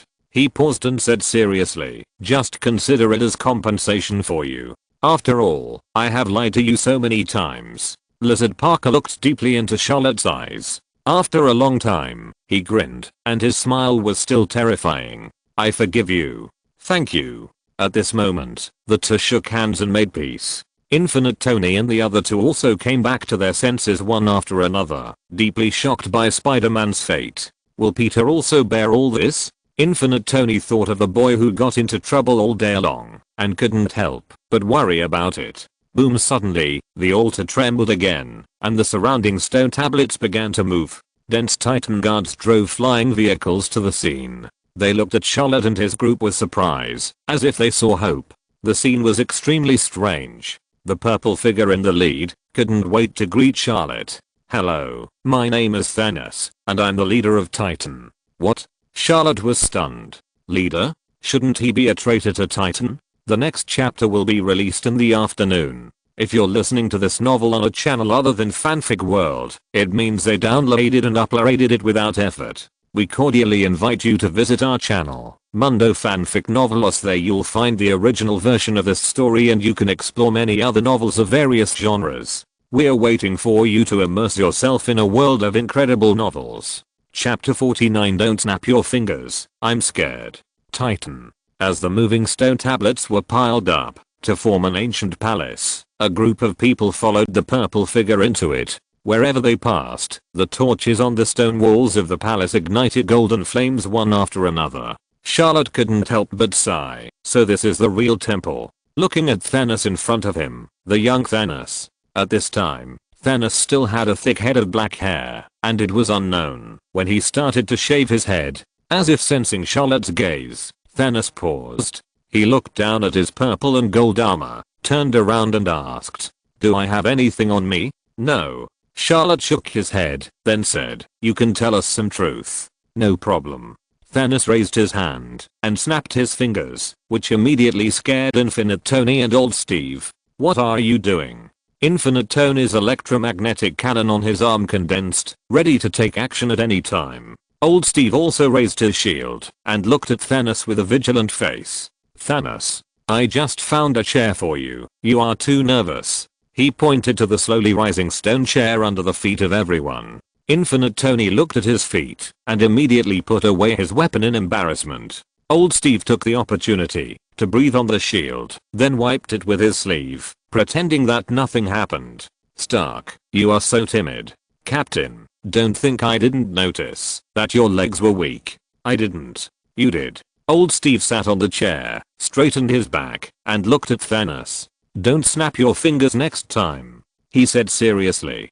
Thanos looked puzzled. "Why?" "I'm afraid." "Oh, the things you are afraid of are really unpopular." Thanos smiled. He sat on the chair, just about to snap his fingers to have someone bring drinks, but saw the resentful eyes of Infinite Tony. "Haha, sorry, I'm used to it." He clicked on the wrist device and remotely notified his men to bring food and prepare to entertain the guests. "Time is limited. If you have anything you want to know, you can ask me now. I'll go first." Charlotte said, "I heard that you are a traitor of Titan, but the current situation is different from what I heard." Carter frowned. "When did you find out?" She whispered. "Last time." "Last time? Which time was last time?" "Last time." Carter was confused, and Lizard Parker and others were also full of question marks. Thanos' smile was restrained, and he explained, "The leader of Titan has never been one person, but a group of people, and I'm one of them. Here, because we have strict restrictions on the use of the internet, many news can only be circulated in reality, and it is normal that the facts are misinterpreted in the end." "You killed a lot of people?" Charlotte continued to ask. Thanos nodded. "Yes, 300 villages, 9 cities, and countless people." "What?" Looking at Thanos, who vaguely had the shadow of Thanos in front of him, Infinite Tony gritted his teeth. "You are indeed a demon." His body was shaking. Thanos remained calm. "I killed the Titans, not the people from other planets." "What's the difference?" Old Steve said coldly. "The people I killed all had the blood of the Titans." As soon as he said this, Charlotte instantly thought of the grooves of the altar. "You killed them to gain the power of the Titans?" "Yes." Thanos calmly glanced at Lizard Parker and Charlotte. "You have tried it. The altar of the temple has the ability to absorb the same power. Why do you use such cruel means?" Carter frowned. "Because I don't have time anymore." Thanos took a deep breath. "Titan is about to face the most terrible disaster. I want to obtain the purest Titan body and become the legendary Eternal Titan so that I can find a way to save Titan. And saving Titan is not my responsibility alone. All Titans have an obligation, so I only kill half of the population each time, randomly. This is the greatest fairness I can do." At this point, his fingertips trembled, and it was obvious that he was very uneasy. For Thanos, whose hands were stained with the blood of his people, Charlotte couldn't say whether he was a good person or a bad person. "Let's talk about the exile journey," he said. Thanos nodded. "You have also heard of the exile journey. To the outside world, this is the greatest punishment for criminals. But the fact is that the exile journey is indeed terrible, but it is the only way to save Titan." What kind of disaster will Titan face that makes you willing to slaughter so many people? Asked Lizard Parker. Thanos still answered calmly, an unimaginable enemy. No one can defeat him. He is about to wake up from the inside of the planet. In this case, we should not kill each other, Carter said. Thanos smiled, a bitter smile. You don't understand what kind of opponent that is. He looked at Charlotte. I know you. Your people did a lot of ridiculous things today. Their purpose is to participate in the exile journey. I don't mind them participating. So we can also participate in the exile journey? Lizard Parker said happily. Yes, but not. Thanos explained. Before I met you, I was not sure that I could start the exile journey alone. After all, I have not become a true eternal Titan. But now, I'm sure.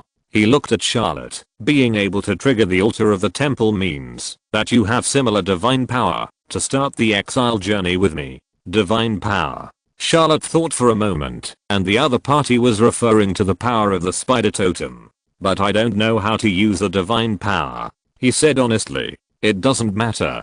Thanos raised his hand, and just as he was about to snap his fingers, he paused and turned to look at Infinite Tony and others. Starting the exile journey and participating in the exile journey are two different things. Your people don't have similar powers, so no matter what they do, they are not qualified to participate in the exile journey. But you. At this point, he smiled with satisfaction.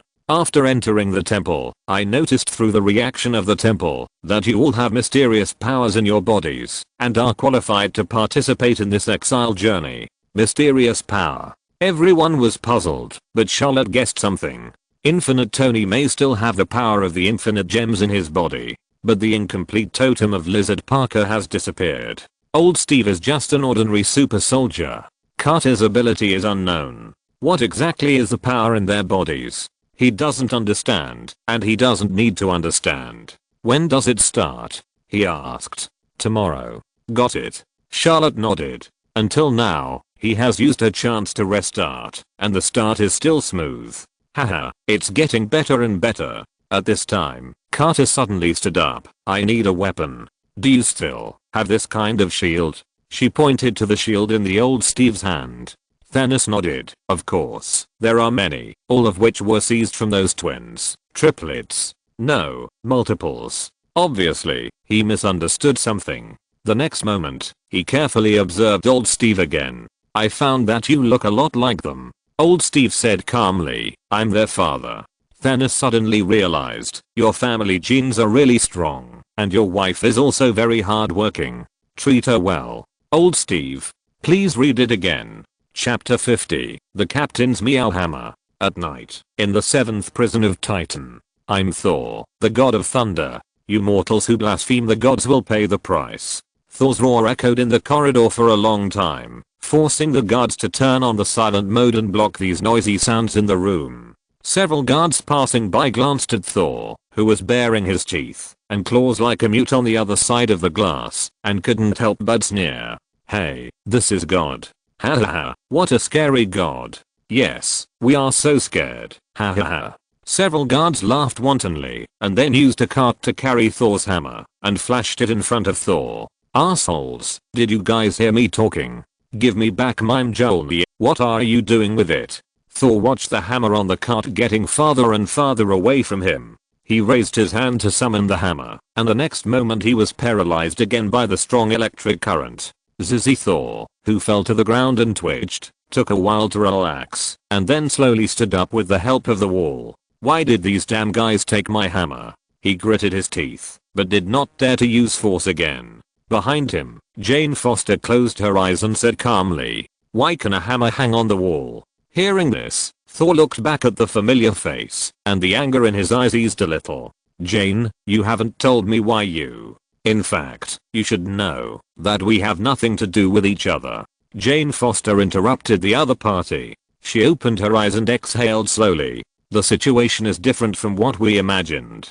Whether it is killing people or destroying the temple, we cannot participate in the exile journey. We may have been wrong from the beginning. And even if we participate in the exile journey, as criminals, we cannot carry weapons, and the possibility of failure is also very high. Loki stood up and stretched his waist, looking relaxed, and said, maybe this is just a prank. No, this must be a test from my father. Thor looked sure. Loki rolled his eyes. What is this test for you? Let us be killed by Thanos again. And my father's power has disappeared. It's impossible for us to gather here. These words instantly made Thor lose the last glimmer of hope.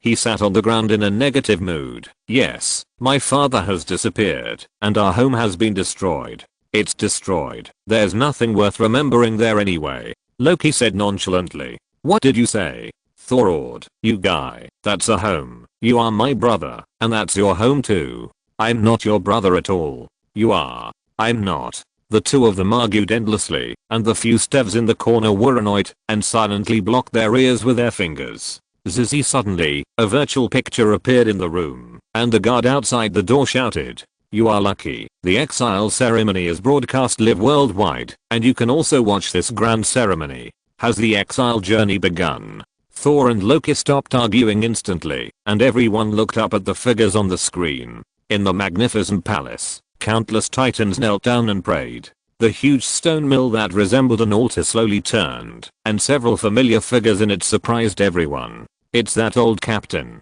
He successfully got the opportunity to participate in the exile journey. Natasha smiled. Several Stevs on the side looked at each other. How did he do it? Who knows? No, what is that guy holding in his hand? Suddenly, Loki pointed at the old Steve in the picture, his face showing surprise. That's your hammer, he said to Thor. I saw it. Thor looked at the old Steve holding the hammer in disbelief and shook his head repeatedly. Impossible. How could he have the qualifications to pick up Mjolnir? This is impossible. Jane Foster, who had been calm at first, suddenly thought of something. When she saw this, she said thoughtfully, they took the hammer to give it to this captain, so this Stevie's. Could it be him? She seemed to have a guess. But there are so many variants in the multiverse that she was not sure. Anthony, he also succeeded. One of the Stevs was envious. Steve, on the other hand, breathed a sigh of relief. Carter also participated in the exile journey. She will definitely come back to life. That big lizard is so lucky. And that red and blue Spider-Man. This skinny guy stood with Thanos. What do they want to do? Isn't Thanos a criminal? He doesn't look like one, but he can actually carry a weapon. What are they holding? The holy artifact of Titan. What is that light? It's a portal similar to the one used by the Camotage wizard. I've seen it. So it's like this. The altar will teleport them to the land of exile. Look, there are contestants who are trying to take the opportunity to enter the portal. They were ejected. Why is that? Does entering the portal require other conditions? Under the complicated gazes of the crowd, the group disappeared into the portal. At the same time, they also heard the system prompt of being eliminated. Planet M78. Hull in the desolate land with biting cold wind. The purple portal slowly opened, and Charlotte and his group stepped into this dark land covered with boulders and giant skeletons. Is this the land of exile? Old Steve looked around at the bones and rocks around him, and the smell of decay penetrated his nose, making him feel uncomfortable. Infinite Tony raised his hand to release the nano drones, and then Smicro drones flew around at a high speed. Thanos glanced at the hammer in the hands of old Steve, and couldn't help but be curious. Only that guy can lift this hammer, he said. Old Steve raised Thor's hammer, his eyes nostalgic. Yes, only he can lift it, and my acting skills were also very good at the time. Infinite Tony smiled at the side. He was also at the scene at the time. Behind him, Charlotte, Lizard Parker, and Carter also held the captain's pentagram shield. It was also thanks to the fact that there were many American buttocks among the contestants this time. Thanos held a double-edged sword, and he pointed at the faint sunlight in the distance. Our goal is there. As long as we get there, I can find a way to save Titan. Seeing this, Charlotte said, since there is a portal, why not teleport there directly? Thanos shook his head. It's impossible. The predecessors on Titan have thought of many ways, but none of them can bypass this journey. Okay, we will protect you from now on, and send you there. Old Steve began to stretch his muscles. Infinite Tony sighed. I didn't expect that there would be this day to fight to protect Thanos. As soon as the voice fell, the giant skeleton not far away shook violently, and the earth trembled continuously. The terrible giant whale slowly smashed the skeleton on the ground and broke out of the ground. Countless black shadows emerged from the ground, and the whole earth seemed to come alive. That's the Chitauri army. Old Steve was shocked. He would never forget these guys. No, that's not right. They haven't been transformed into biological weapons yet. Charlotte looked at Thanos back, thinking. The reason why the Chitauri army under Thanos in the future has a large number of giant biological weapons that have been transformed may be because of the Land of Exile. The original Chitauri planet did not have these giant apes and giant whales. End of this chapter. Thank you very much for reaching the end. Don't forget to like. Looking for more exclusive content and immediate access? Subscribe to our Patreon. Remember, every like, subscription, or donation encourages us to continue. Thanks to everyone. See you in the next video.